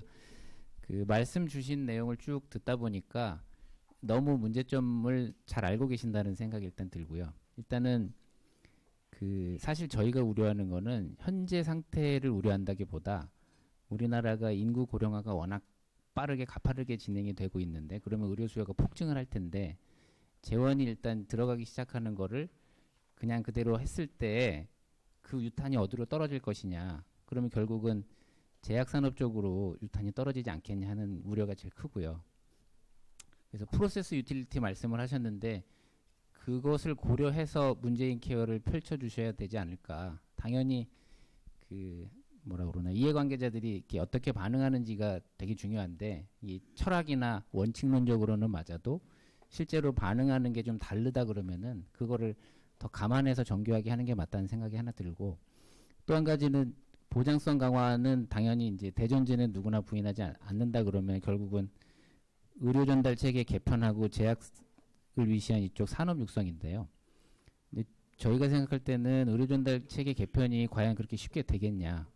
그 프로세스 유틸리티라는 개념까지 도입한다 고 그러면은 더 높은 의료질을 서비스 받고자 하는 노인 인구가 급증하는 추세에서 그 경증 질환을 이렇게 클리닉에서 하고 하는 그런 어떤 제도 설계가 가능하겠냐가 하나가 있고요. 그렇게 되면은 결국은 집중해야 될 게 뭔가 일자리도 만들고 신약도 개발하는 그 세 번째 제약산업 육성 쪽을 더 신경을 써야 맞지 않겠냐는 생각이 들어서 그 유탄을 맞지 않게 하는 부분하고 육성하는 쪽 그쪽을 좀 더 신경 써주셔야 되는데 앞으로는 그걸 어떻게 풀어가 주실지 그 부분을 질문드리고 싶습니다.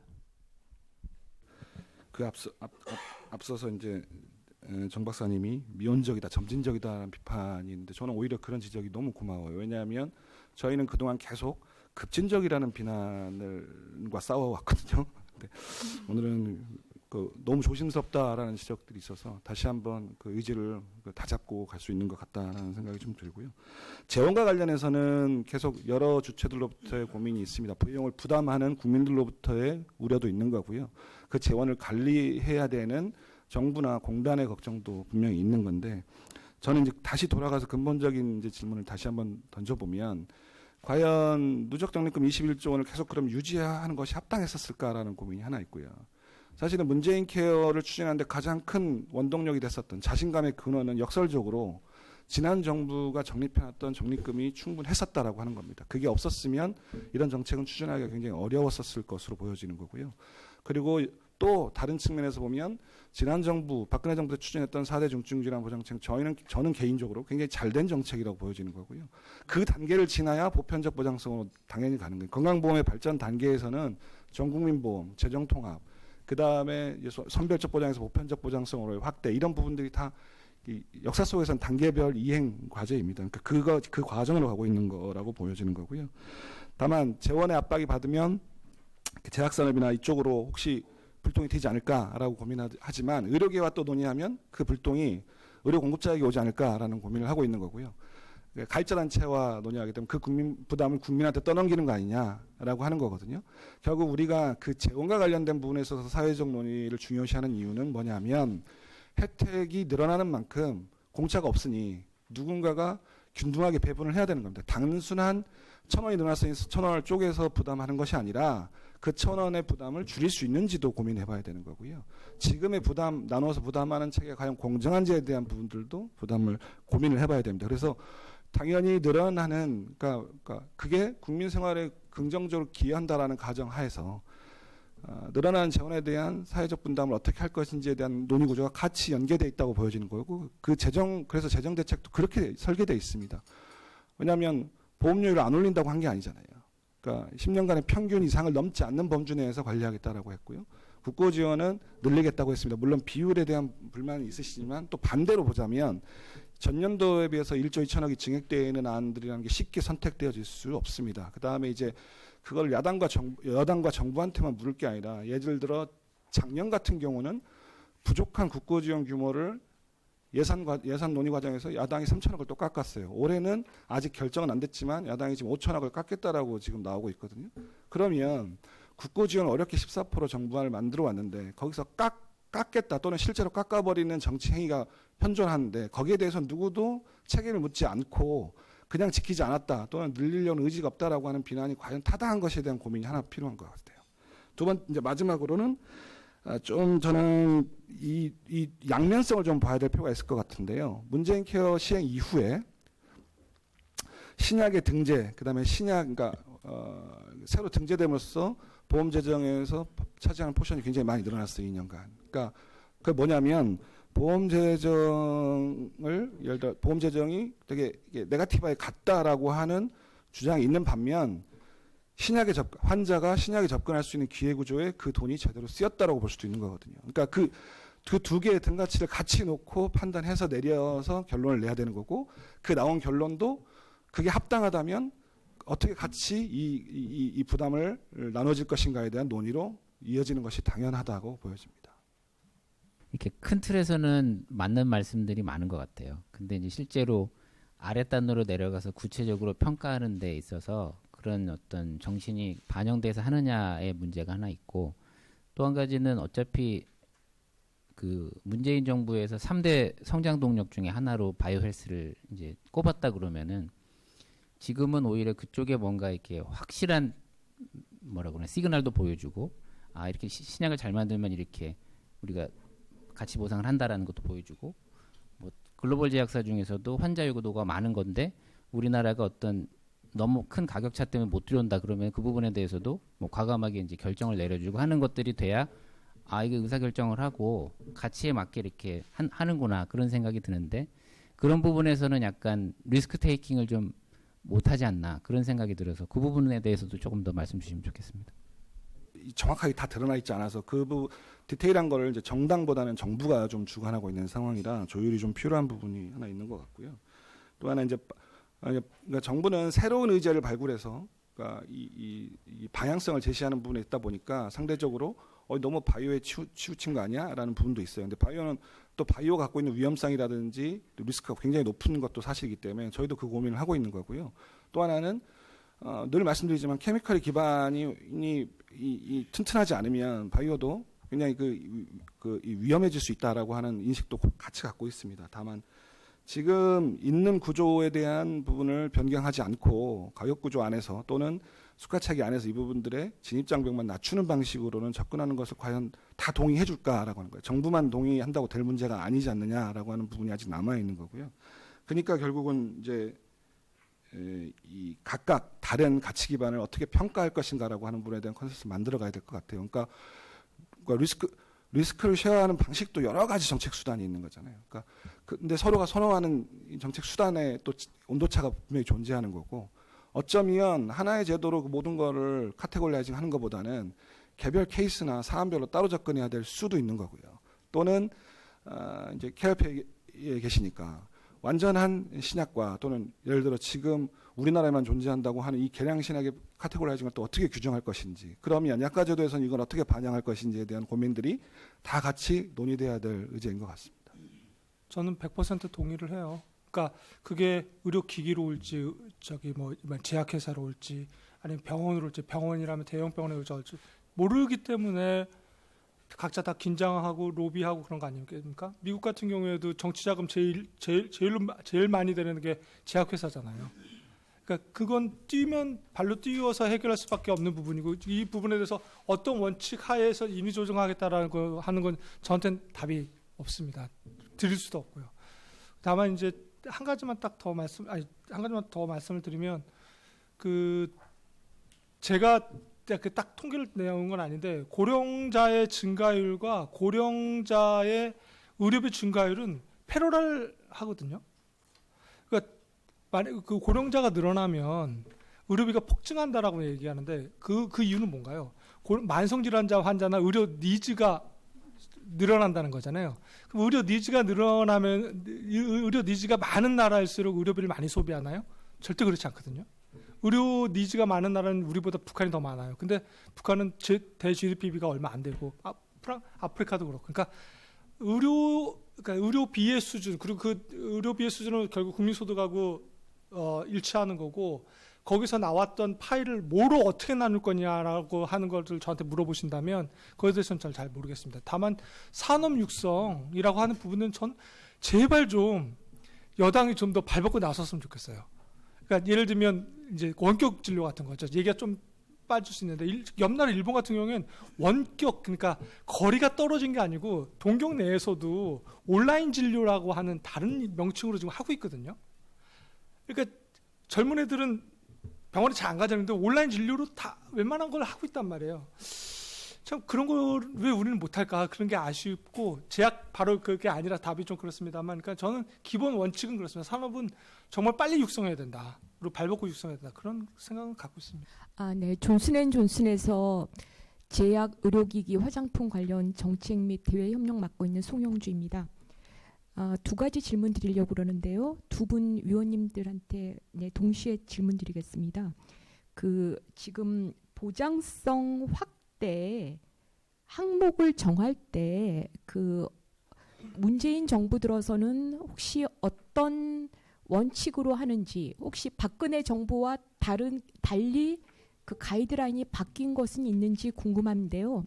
사실 두 분 강의를 들으면서 되게 그동안 저는 MRI 이번에 발표한 거 복부, 흉부 MRI 확대는 당연히 문재인 정부 하에서 이루어졌기 때문에 그 프레임에서 이루어졌다고 생각을 했더니 오늘 들어보니 박근혜 정부 때 정해진 거더라고요. 그래서 저는 이제 보통 국가 정책에서 뭐 예비 타당성 검사를 하듯이, 조사를 하듯이 과연 충분히 논의를 하고 지금 항목들이 정해지고 있는 것인지, 정말 국민들의 그런 사회적 요구도를 반영하고 있는지 그게 궁금합니다. 그래서 그게 첫 번째 질문이고요. 두 번째는 예비급여입니다. 예비급여라는 게 이제 지금 우리 2022년까지 문재인 정부의 목표가 보장성 확대 70%인 것으로 알고 있는데, 그러면 이제 예비급여라는 항목은 환자 부담이 사실은 50%에서 80%입니다.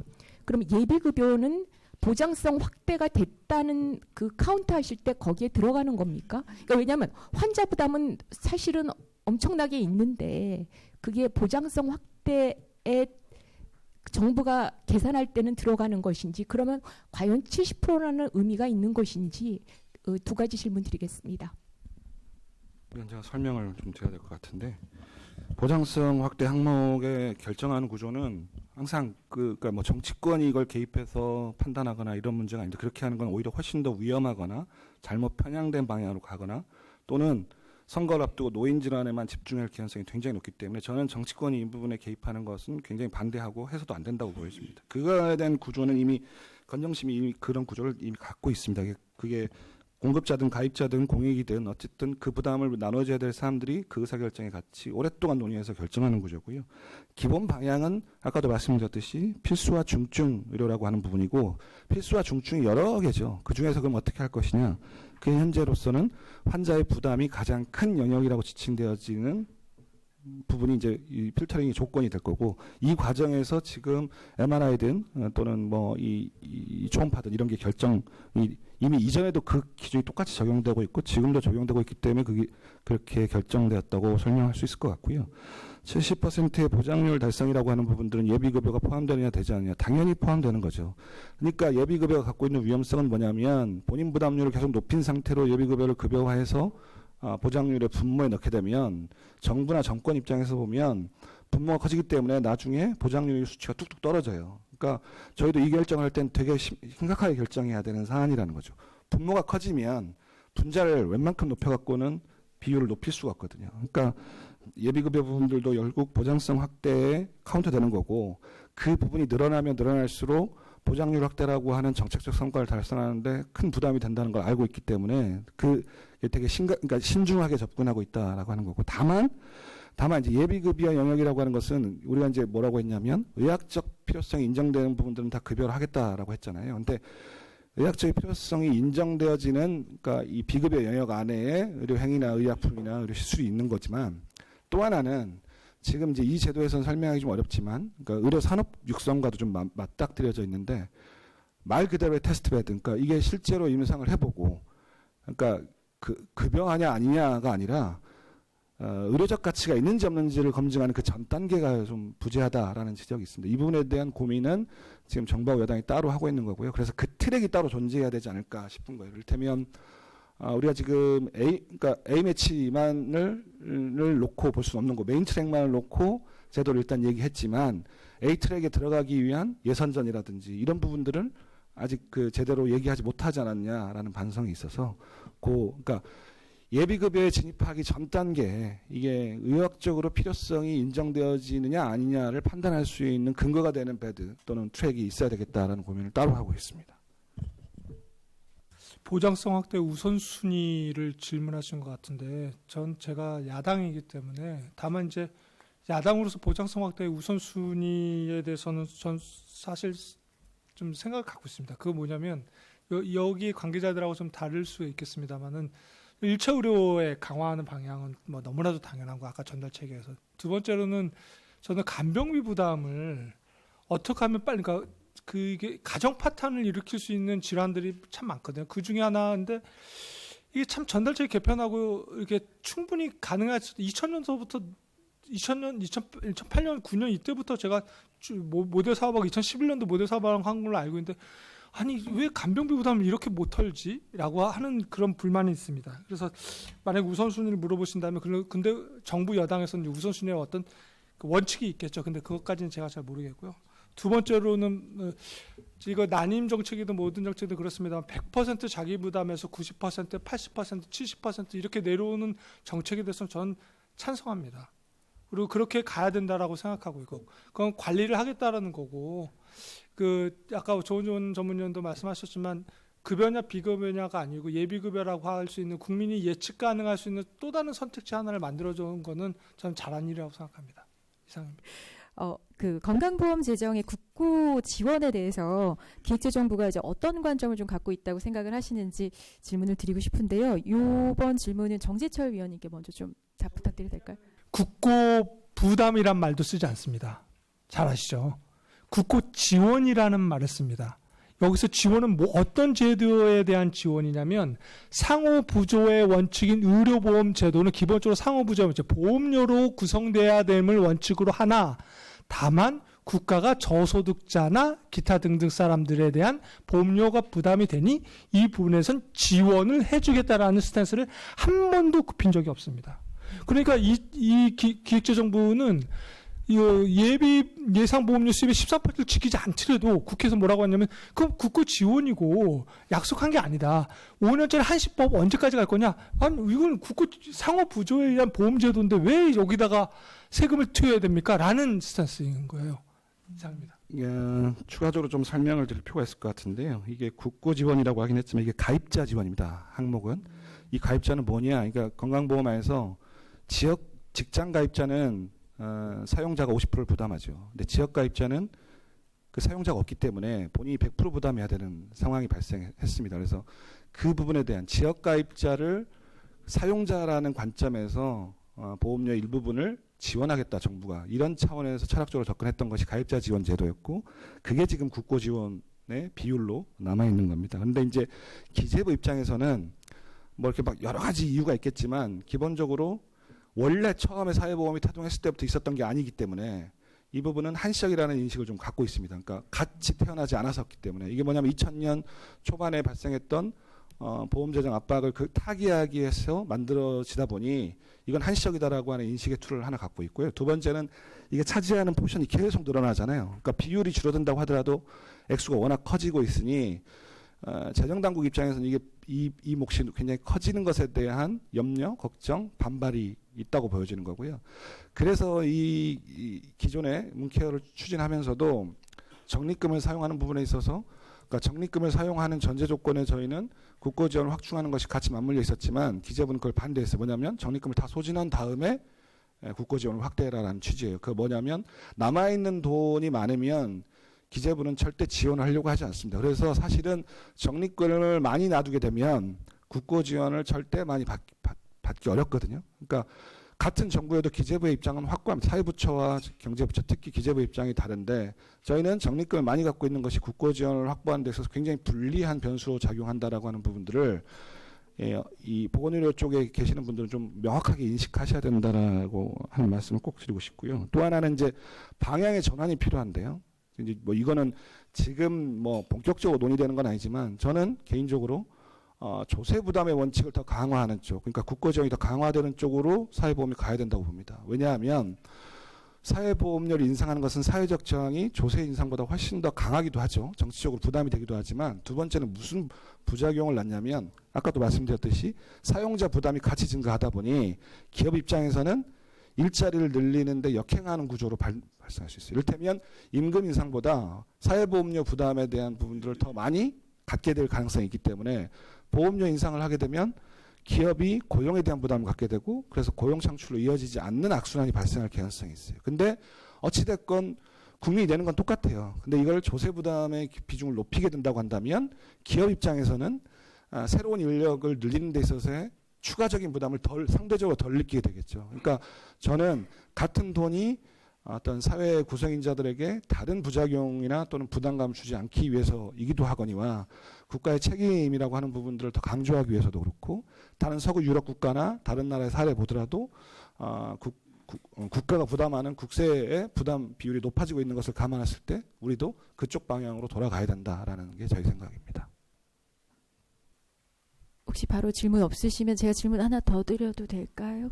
제가 좀 전에 그 가입자 지원 부분 말씀하시면서 뭐 직장, 지역 나눠지는 부분 말씀하셨는데 그 직장과 지역으로 나눠지는 그 부가 체계는 언제 조금 하나로 통합될 수 있다고 보시는지 궁금합니다.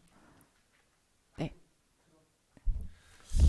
아까 말씀하고 조금 연장시켜가지고 기재부의 관점은 GDP 대비 국민 의료비가 아닙니다. 국민 의료비에서 차지하는 국고 지원 비율입니다. 이거는 가만히 뒤집어 보시면 왜 그런지 아실 거예요. 그러니까 이제 뭐 그렇다는 말씀을 드리고 그 다음에 이제 다시 부가체계 질문을 받으면 2000년도에 제가 부가체계 관심이 굉장히 많은 사람인데요.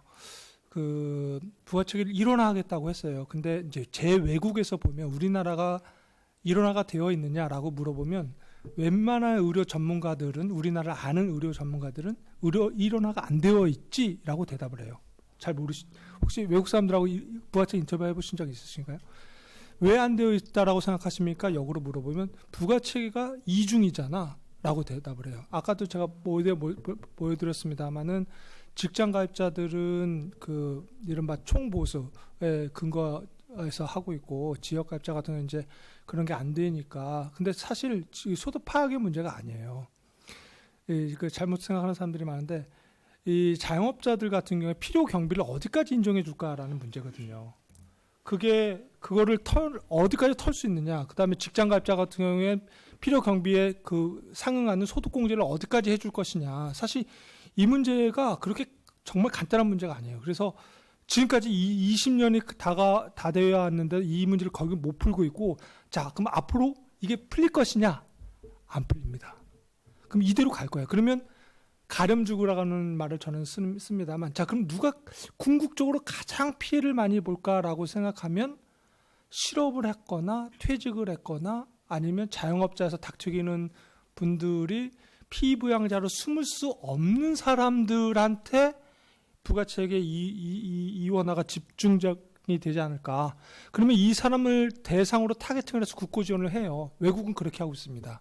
근데 우리는 섞여 있다 보니까 기재부 입장에서도 섞으면 지불 능력이 있는 직장가입자들이 돈 다 쓰는데 뭐 그렇게 생각하는 거예요, 사실은. 그래서 이 부분은 자, 그러면 원점으로 돌아가겠느냐? 부가체계가 이원화되어 있으니 제도도 이원화되어 있고, 그 부분에 대해서는 제가 이 자리에서 말씀 못 드리고요. 다만 부가체계 개편이 언제 일어나되겠습니까라고 질문하신다면 저는 불가능하다 이렇게 대답했습니다. 별도의 트랙으로 논의됐었고 2단계 부분들은 그러니까 박근혜 정부 말기에 2017년 3월에 그 10년간의 논쟁 끝에, 그러니까 당시에 야당이었던 민주당이 강하게 밀어붙여서 개편을 했고 2단계로 진행되고 있죠. 그러니까 그게 핵심 방향은 소득 중심의 단일 부가 체계입니다. 소득 중심의 방향으로 가야 된다라고 하는 건데요. 문제는 이제 말씀 똑같아요. 소득 방향이 되냐 안 되냐 이 논쟁을 지금 하고 있긴 한데 좀 다른 맥락에서 이 부분을 봐야 될 필요가 있을 것 같아요. 이게 뭐냐면 반발 집단이 누구냐를 한 번 더 포커스를 봐야 돼요. 지금 1단계에서 일단 아주 약한 단위에서 소득이 있는 피부양자들의 자격을 박탈했죠. 그러니까 이제 이 가입자로 전환을 시켜야 되는데도 벌써 이 언론이나 또는 그 이해 집단의 반발이 이제 거세지기 시작하고 있습니다. 아주 약한 단위인데도.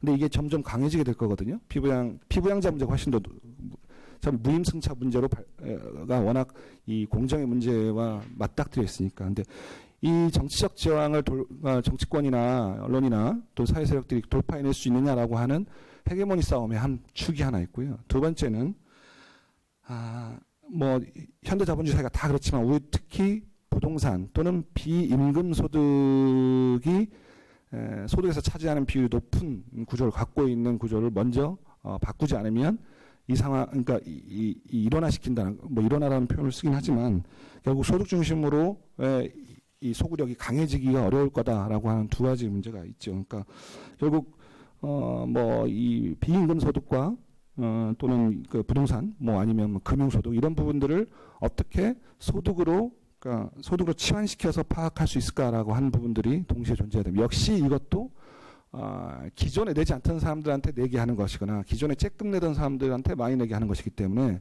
정치적 지향이 당연히 존재하는 거고, 그 부분에 대한 뭐랄까 이 프로파간다를 어떻게 설정할지, 컨센서스를 어떻게 만들지, 그게 정치적인 아젠다로서 설정되고 얼마나 큰 동력을 가질지에 대한 것에 의해서 결정날 문제인 거지 어떤 기술적인 문제이거나 이런 문제는 아니라고 보여집니다. 지금 발표되는 정책들을 보면 최근에 발표된 뭐 의료 전달 체계 개선 단기 방안이라든지 아니면 지역 의료 강화 대책에 통해서 뭐 건강 관리를 이제 뭐 지역 내에서도 컨소시엄을 구성해서 이제 수도권의 쏠림 현상을 좀 방지하려는 그런 후속책들이 좀 나오고 있는데, 사실은 그 1차 의료나 이런 만성질환 관리가 굉장히 중요한 요소인 것 같습니다. 그래서 사실은 그 중증 희귀 질환이 물론 우선순위에 있지만, 보장성 확대 우선순위에 있지만, 이런 그 재정 관리라든지 장기적인 재정 관리 측면에서 볼 때는 이렇게 지금 정책에서 추진하고 있는 1차 의료기관에서의 어떤 만성질환 관리라든지 또는 진료 이외에 뭐 상담이라든지 생활습관 관리라든지 이런 것들이 굉장히 중요한 요소라고 생각이 되는데요. 사실은 정부에서만 일방적으로 진행을 하다 보면 사실은 그 민간에서 잘할 수 있는 영역도 있음에도 불구하고 놓치는 부분이 있을 거라고 생각이 들기도 합니다. 그래서 이런 부분에 있어서는 해외 사례를 참고하다든지 뭐 일본의 사례도 아까 잠깐 언급하셨지만은 그래서 환자를 관리하는 데 있어서 뭐 디지털 헬스케어나 이런 것들이 키워드로 지금 나오고 있기 때문에 부분적으로 민관 협의체를 구성한다거나 협력할 수 있는 모델을 만들어가는 것도 되게 중요한 과제라고 생각이 됩니다. 그래서 이런 것들을 지금 정책위원 두 분께서는 어떻게 생각하시는지 의견 여쭙고 싶습니다. 다시 이 부분을 재구조해서 설명드리자면 보장성은 중증과 필수 중심으로 가는 게 맞고요. 그다음에 전달 체계를 통해서 만성질환인지 1차 의료를 케어하도록 하는 시스템과 맞닥뜨리게 해야 되는 겁니다. 왜냐하면 보장성 강화라고 하는 프레임에서 1차 의료나 만성질환을 커버링하기가 좀 쉽지가 않아요. 왜냐하면 아무래도 수요나 국민적 요구는 좀 더 돈이 많이 들거나 뭐 이런 그 중증에 더 많이 방향이 갈 수밖에 없잖아요. 그렇다면 이거는 그러니까 전달 체계 맥락에서 1차 의료를 파악해야 된다고 보는 거고요. 그다음에 이제 그렇다고 한다면 오히려 저희는 노인이나 아동, 그러니까 노인과 아동부터 시작해서 점진적으로 접근할 필요가 있을 거라고 보여지고요. 상대적으로 노인을 둘러싸고 노인이고 워낙 많으니까 좀 더 논의가 필요하겠지만 아동 같은 경우는 지금 상대적으로 그게 지금 의과든 치과든 이 영역에서 별로 반발이 또는 이해관계 갈등 없이 좀 진행되는 부분들이 좀 있습니다. 그리고 아동이라고 하는 특성이 이미 질환을 갖고 있다기보다는 예방 중심으로 프레임을 전환하기 때문에 저는 건강보험도 장기적으로는 예방에 대한 이 투자를 더 강화하는 쪽으로 가야 된다고 생각하는데요. 그런 부분에 대한 그 계층별 접근을 어떻게 할 것인가라고 하는 부분에 말씀해 주신 대로 그런 거기에 분명히 민간의 협력 체제 또는 민간이 더 기능적으로 더 유용한 능력을 발휘하는 부분이 있기 때문에 그런 벤치마킹이나 아니면 우리 사례에 맞는 것들이 무엇인지 계속 논의되어 가고 있는 건데 다만 어떤 특정한 사안들이 너무 정치적으로 이해되거나 이슈화됨으로써 그게 되게 빨리 결정 났을 수도 있는 사안들이 지금 사회적으로 계속 논란을 거듭하면서 진행되지 못하고 있는 부분들은 좀 아쉽습니다. 근데 그 부분들은 이미 첫 단추가 잘못 끼워졌기 때문이거든요. 근데 방법은 옷을 첫 단추를 잘못 꼈으면 방법은 단추를 다시 다 풀어야 되고 첫 단추를 다시 끼우는 게 가장 빠른 방법일 수도 있습니다. 그래서 불신이나 오해로부터 비롯된 부분들에 대한 부분들은 다시 그 부분들을 제로에서 다시 시작해서 구조에 대한 논의부터 공급자 또는 그 이용자가 같이 동의하는 프레임을 다시 설정하는 것이 오히려 더 빨리 이 문제를 해결하는 방식이다 이렇게 생각이 듭니다. 저도 이 부분에서 사실 고민을 하고 있고요. 그러니까 전달체계 개편하고 지역의료 재생사업 그리고 이것을 단순히 이제 공급자 그러니까 공공 중심이 아니라 민간과 협력해서 가야 된다. 사실 다른 나라는 모르겠습니다만 일본 같은 경우에도 지역의료 재생이라든가 지역의료 계획이라는 게 있어요. 근데 그게 후생 노동성이 강력한 이 그립으로 하고 있다고 해도 그렇게 잘 되지 못해요. 그 이유는 딱 하나예요. 뭐냐면 독일이나 프랑스처럼 공공 비중이 한 70-80% 되면 그냥 찍어 누르면 되거든요. 그리고 아니면 영국이나 캐나다나 호주처럼 모든 조사를 하는 나라라면 공무원이니까 찍어 누르면 돼요. 근데 일본도 병상수 기준으로 22%밖에 공공이 아까 제가 그래서 그 GDP를 보여드린 건데 한 나라가 만들어낸 GDP 가운데 공공이 반 정도 또는 그 많이 투자한다는 의미는 뒤집으면요. 전달 체계의 강력한 리더십을 잡을 수 있다라고 생각하시면 돼요. 근데 우리나라는 그게 안 되어 있어요.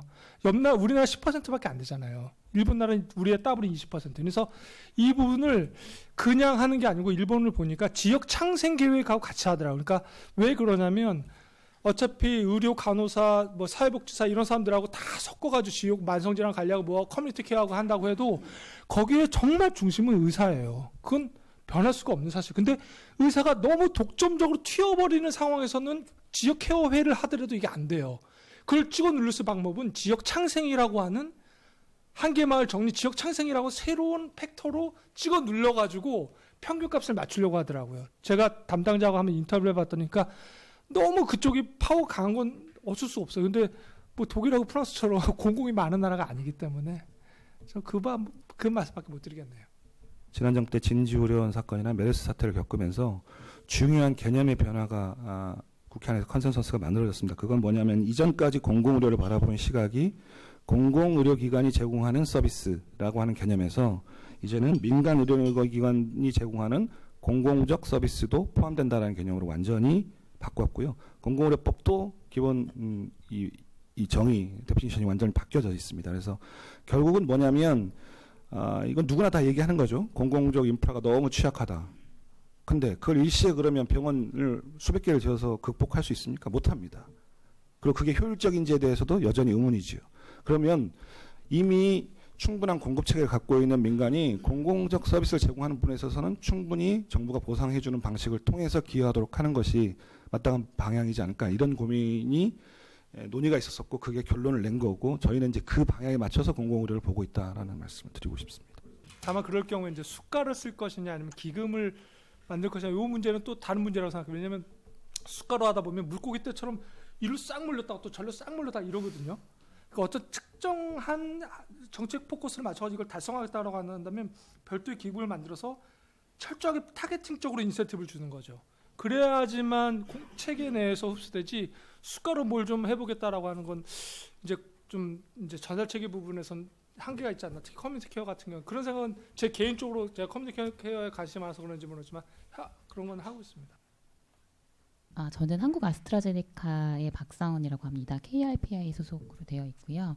저희 이제 문재인 케어에서 신약 개발이라든지 이런 연구 개발에 대한 투자로 어떻게 보면 지금 발표 자료에 조 위원님 발표 자료에도 보면 적정 보상으로 이제 연구 개발이라든지 고용 창출 두 가지를 다 견인할 수 있는 그런 정책을 지금 고민을 하고 계시는 것 같은데, 그리고 아까 패스트 트랙에 대해서도 지금 논의가 진행 중이라고 말씀을 주셨는데, 혹시 관련해서 좀 구체적인 계획이라든지 이런 것들이 또 첨언을 해주실 부분이 있다면 말씀 부탁드리고요. 또 한 가지는 이 적정 보상이라는 거는 이미 개발이 돼서 신약으로 이제 어떤 굉장히 임상적 유용성을 입증하고 혁신적인 신약으로 인정이 된 객관적인 임상시험 근거가 존재하는 약제에 대한 적정 보상일 텐데, 임상시험을 통해서 사실 신약이 혁신성을 입증하기 위해서는 굉장히 수많은 임상시험이 또 실패를 하고, 그렇게 혁신적인 신약이 하나 나오기 위해서는 굉장히 많은 개발비가 투자가 되어야만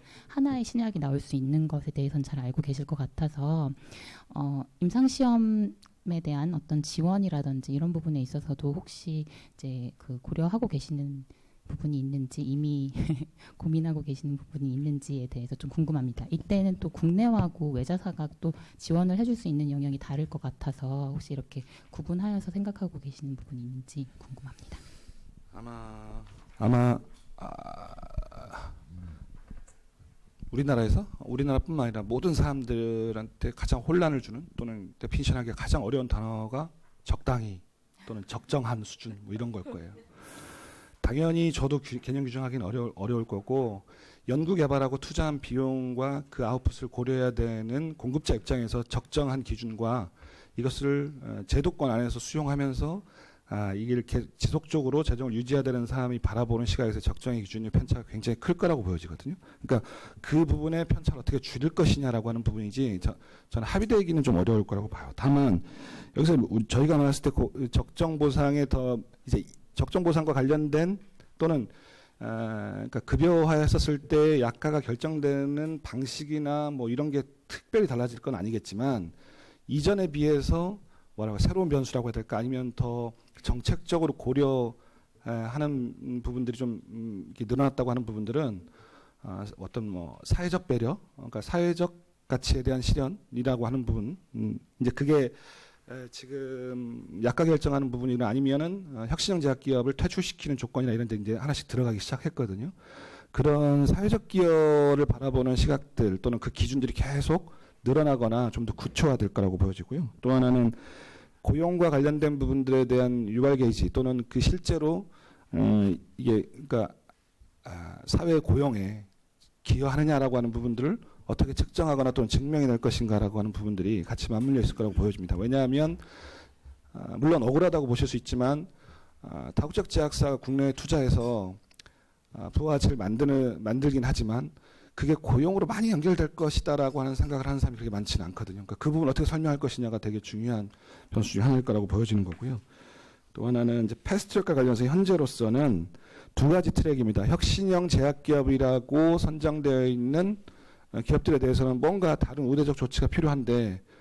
그렇다고 해서 뭐 약갈 우대하거나 이런 방식이라고 하는 것은 다른 통상의 문제라든지 이런 부분들을 마찰을 일으킬 수 있다라고 하는 가정 때문에 그렇다면 빨리 시장에 진입하도록 해주는 방식이 뭐가 있을까? 그게 패스트트랙 중에 하나이다라고 하는 거고요. 또 하나의 패스트트랙은 공공필수 약제, 그러니까 공공적 수요가 좀 있는데 이를테면 임상 3상을 할 수 없는 성격의 약들도 있고요.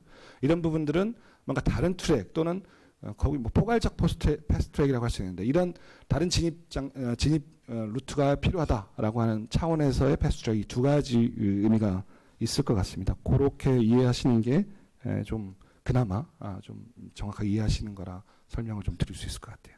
일단 그 내년도에 총선이 있어서 두 분 말씀 들어보니까 기본적으로 문재인 케어에 대한 2년 평가는 기본 방향에서는 옳다라고 두 분 다 말씀해 주신 것 같아서 거기에 대한 큰 변화는 있을 것 같지 않다라는 생각은 드는데 기본적으로 그 아까 말씀도 드렸지만 이 건강보험의 발전 단계에서 선별급여에서 보편적 급여로 간다라는 측면에서 보면 지금 선별적인 급여 그러니까 특정 질환이라든가 특정 계층에 대한 선별적인 급여가 지금 완성된 단계에 있느냐라는 부분들을 한 번 더 생각해 봐야 될 것 같거든요. 그래서 그 부분에 대해서 혹시 뭐 그 질환 중심이라든가 아니면 특정 계층 중심의 그 보장성 확대 계획을 혹시 가지고 계신지 그런 거 하고 그리고 산업적인 측면에서 보면 이제 뭐 빅데이터 활용이라든가 그런 부분에서 제약회사에서 상당히들 관심이 많은데 그런 부분들에 대해서도 그러니까 뭐 빅데이터뿐만 아니라 아까 원격 진료도 말씀하셨지만 이제 그런 부분들이 어떤 산업적인 그 수요가 있는데 그런 부분에 대해서도 혹시 그 두 분 그 정당에서 그 내년 혹시 아젠다나 이런 걸로 가져갈 계획이 혹시나 있으신 게 있으면 좀 소개를 해주시면 좋을 것 같습니다. 방향이나 이 기조에 대한 변화는 없겠지만 그 정책의 세부적인 툴이라든지 아니면 보장성의 대상 범위 이런 것들은 계속 변화할 겁니다. 그래서 지금 그걸 다 예단해서 말씀드리기는 좀 어려울 것 같고요. 그 다음에 특정 질환에 대한 선별급여가 완성되지 않았는데 보편적 보장성으로 확 전환한 게 맞느냐. 저는 이제 이 어떤 게 끝나고 어떤 것으로 트랜지션 되는 건 아니고 이게 어떤 시기에는 이게 두 개가 동시에 존재하는데요. 다만 이제 왜 보편적 보장성이냐라는 질문으로 만약에 치환해서 제가 그 질문을 받는다고 한다면 제가 아까 말씀드렸듯이 박근혜 정부 때 4대 중증 질환 전 잘했다고 보는 거고 지금도 그 생각에는 변함이 없습니다. 그리고 그 시기에는 그게 맞는 거고요.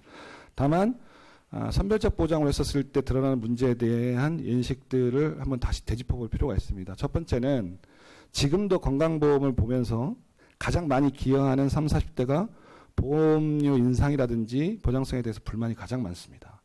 그 다음에 정치적으로는 민주당의 가장 반감이 큰 노인 세대에 오히려 문재인 케어는 이 지지율이 높거든요. 그러니까 이 역진 현상이 왜 일어나느냐?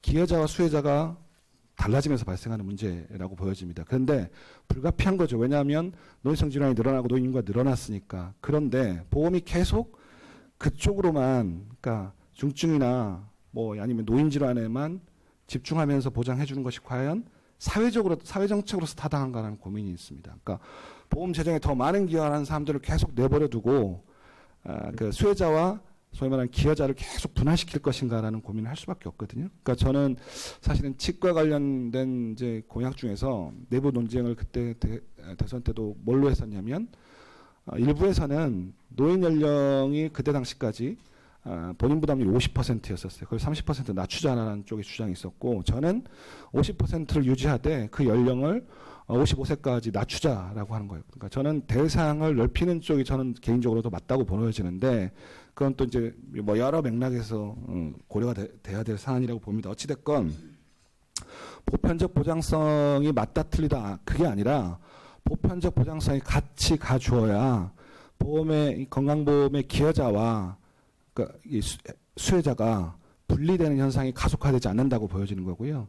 이를테면 그때도 뭐 지난 2012년 대선으로 거슬러 올라가서 보면 가장 중요한 반론 중에 하나가 뭐였냐면 심장은 되는데 왜 간은 안 되냐. 그 기준은 어떻게 설정할 것이냐라고 하는 반론이 동시에 존재합니다. 그래서 필수 그러니까 중증 중심으로 보장성을 확대하되 그것이 보편적인 보장성의 강화라는 방향과 항상 맞물려서 고민해야 된다라고 하는 것이 저희 고민인 거고요. 그러니까 가입자의 역차별이 발생하지 않도록 해야 되는 것과 또는 중증 질환 중심으로만 계속 가게 되면 그 결과물이 뭐냐면 재정의 쏠림 현상입니다. 대형 병원으로 쏠릴 수밖에 없잖아요. 그러니까 만성 질환 오히려 뒤처져지는 역진도 발생하기 때문에 재정의 그 집중 또는 비효율 이 문제도 극복하려면 그 중에 하나의 방향성 중에 하나가 보편적 보장성이다라고 하는 부분들을 좀 설명할 수 있을 것 같고, 빅데이터 부분은 이미 주요 관심사항이자 주요 정책 과제 중에 하나입니다. 다만 늘 도사리고 있는 개인정보 보호 문제를 어떻게 해소할 것이냐는 문제는 개별법으로 접근할 것이 아니라 이제 통합법으로 해서 안전장치가 마련된다고 한다면 이 부분들을 얼마나 효율적으로 합리적으로 사용할 것인가에 대한 부분이 진지하게 고민할 단계가 됐고요. 아마 이번 달 곧 며칠 사이에 일단 빅데이터 3법이라고 일컬어지는 법들이 우리 보건의료 쪽은 아니지만 어찌됐건 그 기본법이라고 하는 법들이 본회의를 통과할 것 같습니다. 그러니까 빅데이터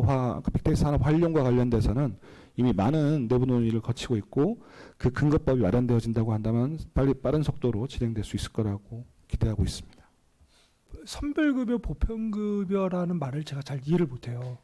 지금도 그렇고. 그래서 다만 제가 이해했던 정도를 말씀드리면 건강보험 제도가 왜 보험제도로서 추가해야 될 이상과 가치는 각 제도마다 다를 텐데, 예를 들면 이거는 잠깐 저도 참 이해를 안 해주시는 게 좀 야속한 게 뭐냐면, 프리 액세스가 굉장히 제약받고 있는 나라일수록 자기 부담이 낮거든요. 반대로 프리 액세스가 우리처럼 이렇게 막 이렇게 허용되면 자기 부담이 높아요.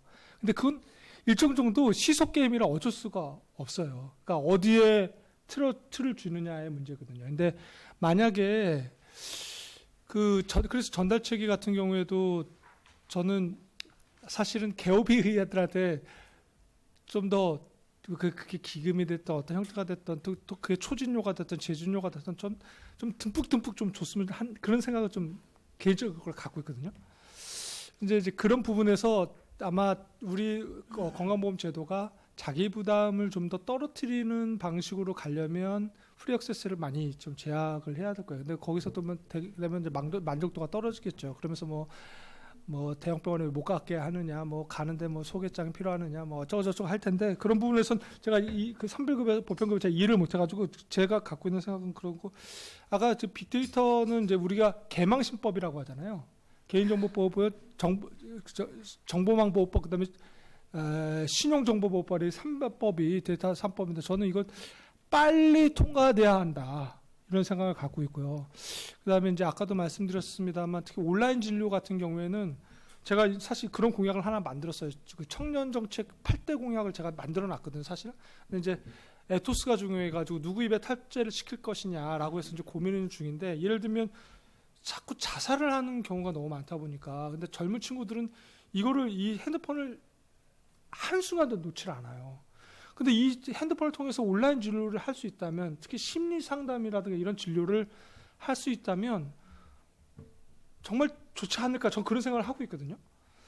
근데 이제 그러려면은 그 3법 내에서도 또 여러 조정이 많이 돼야 된다라고 알고 있어요. 전 사실 정확히 잘 모르는데, 그래서 막 그런 부분에서는 내년 총선 앞두고 제발 좀 이런 부분도 좀 털고 갔으면 좋겠다, 그런 생각을 하고 있습니다.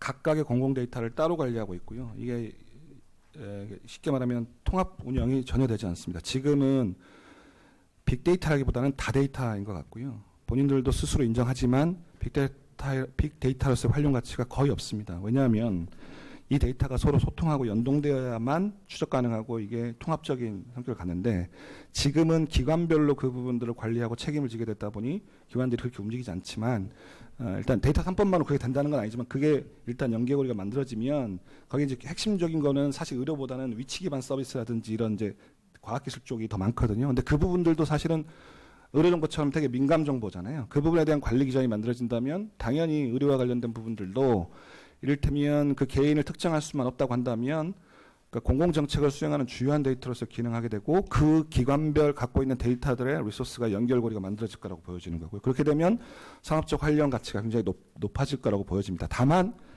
그걸 제공하는 체계는 공공적 인프라, 그러니까 제공 체계를 유지해야 된다고 저는 보여지고, 그렇지 않으면 오히려 역설이나 아니면 부작용이 더 먼저 나타나는 좀 문제가 있을 거라고 보여집니다. 그리고 이제 오늘 온라인 진료도 말씀하셨으니 원격이나 아마 이런 개념이 논란이 될 것 같은데, 이게 참 이 부분들도 저희는 의료법상에 이미 돼 있는 부분, 그 다음에 의료인과 환자 간의 직접적인으로 하는 원격 의료에 대해서는 여전히 반대합니다. 다만 이게 이제 고민해야 될 부분이, 여기도 역설이 좀 존재해요. 왜냐하면 원격의료를 우리가 왜 하려고 하느냐. 만성질환을 관리하기 위해서 필요하다고 생각하고 하잖아요.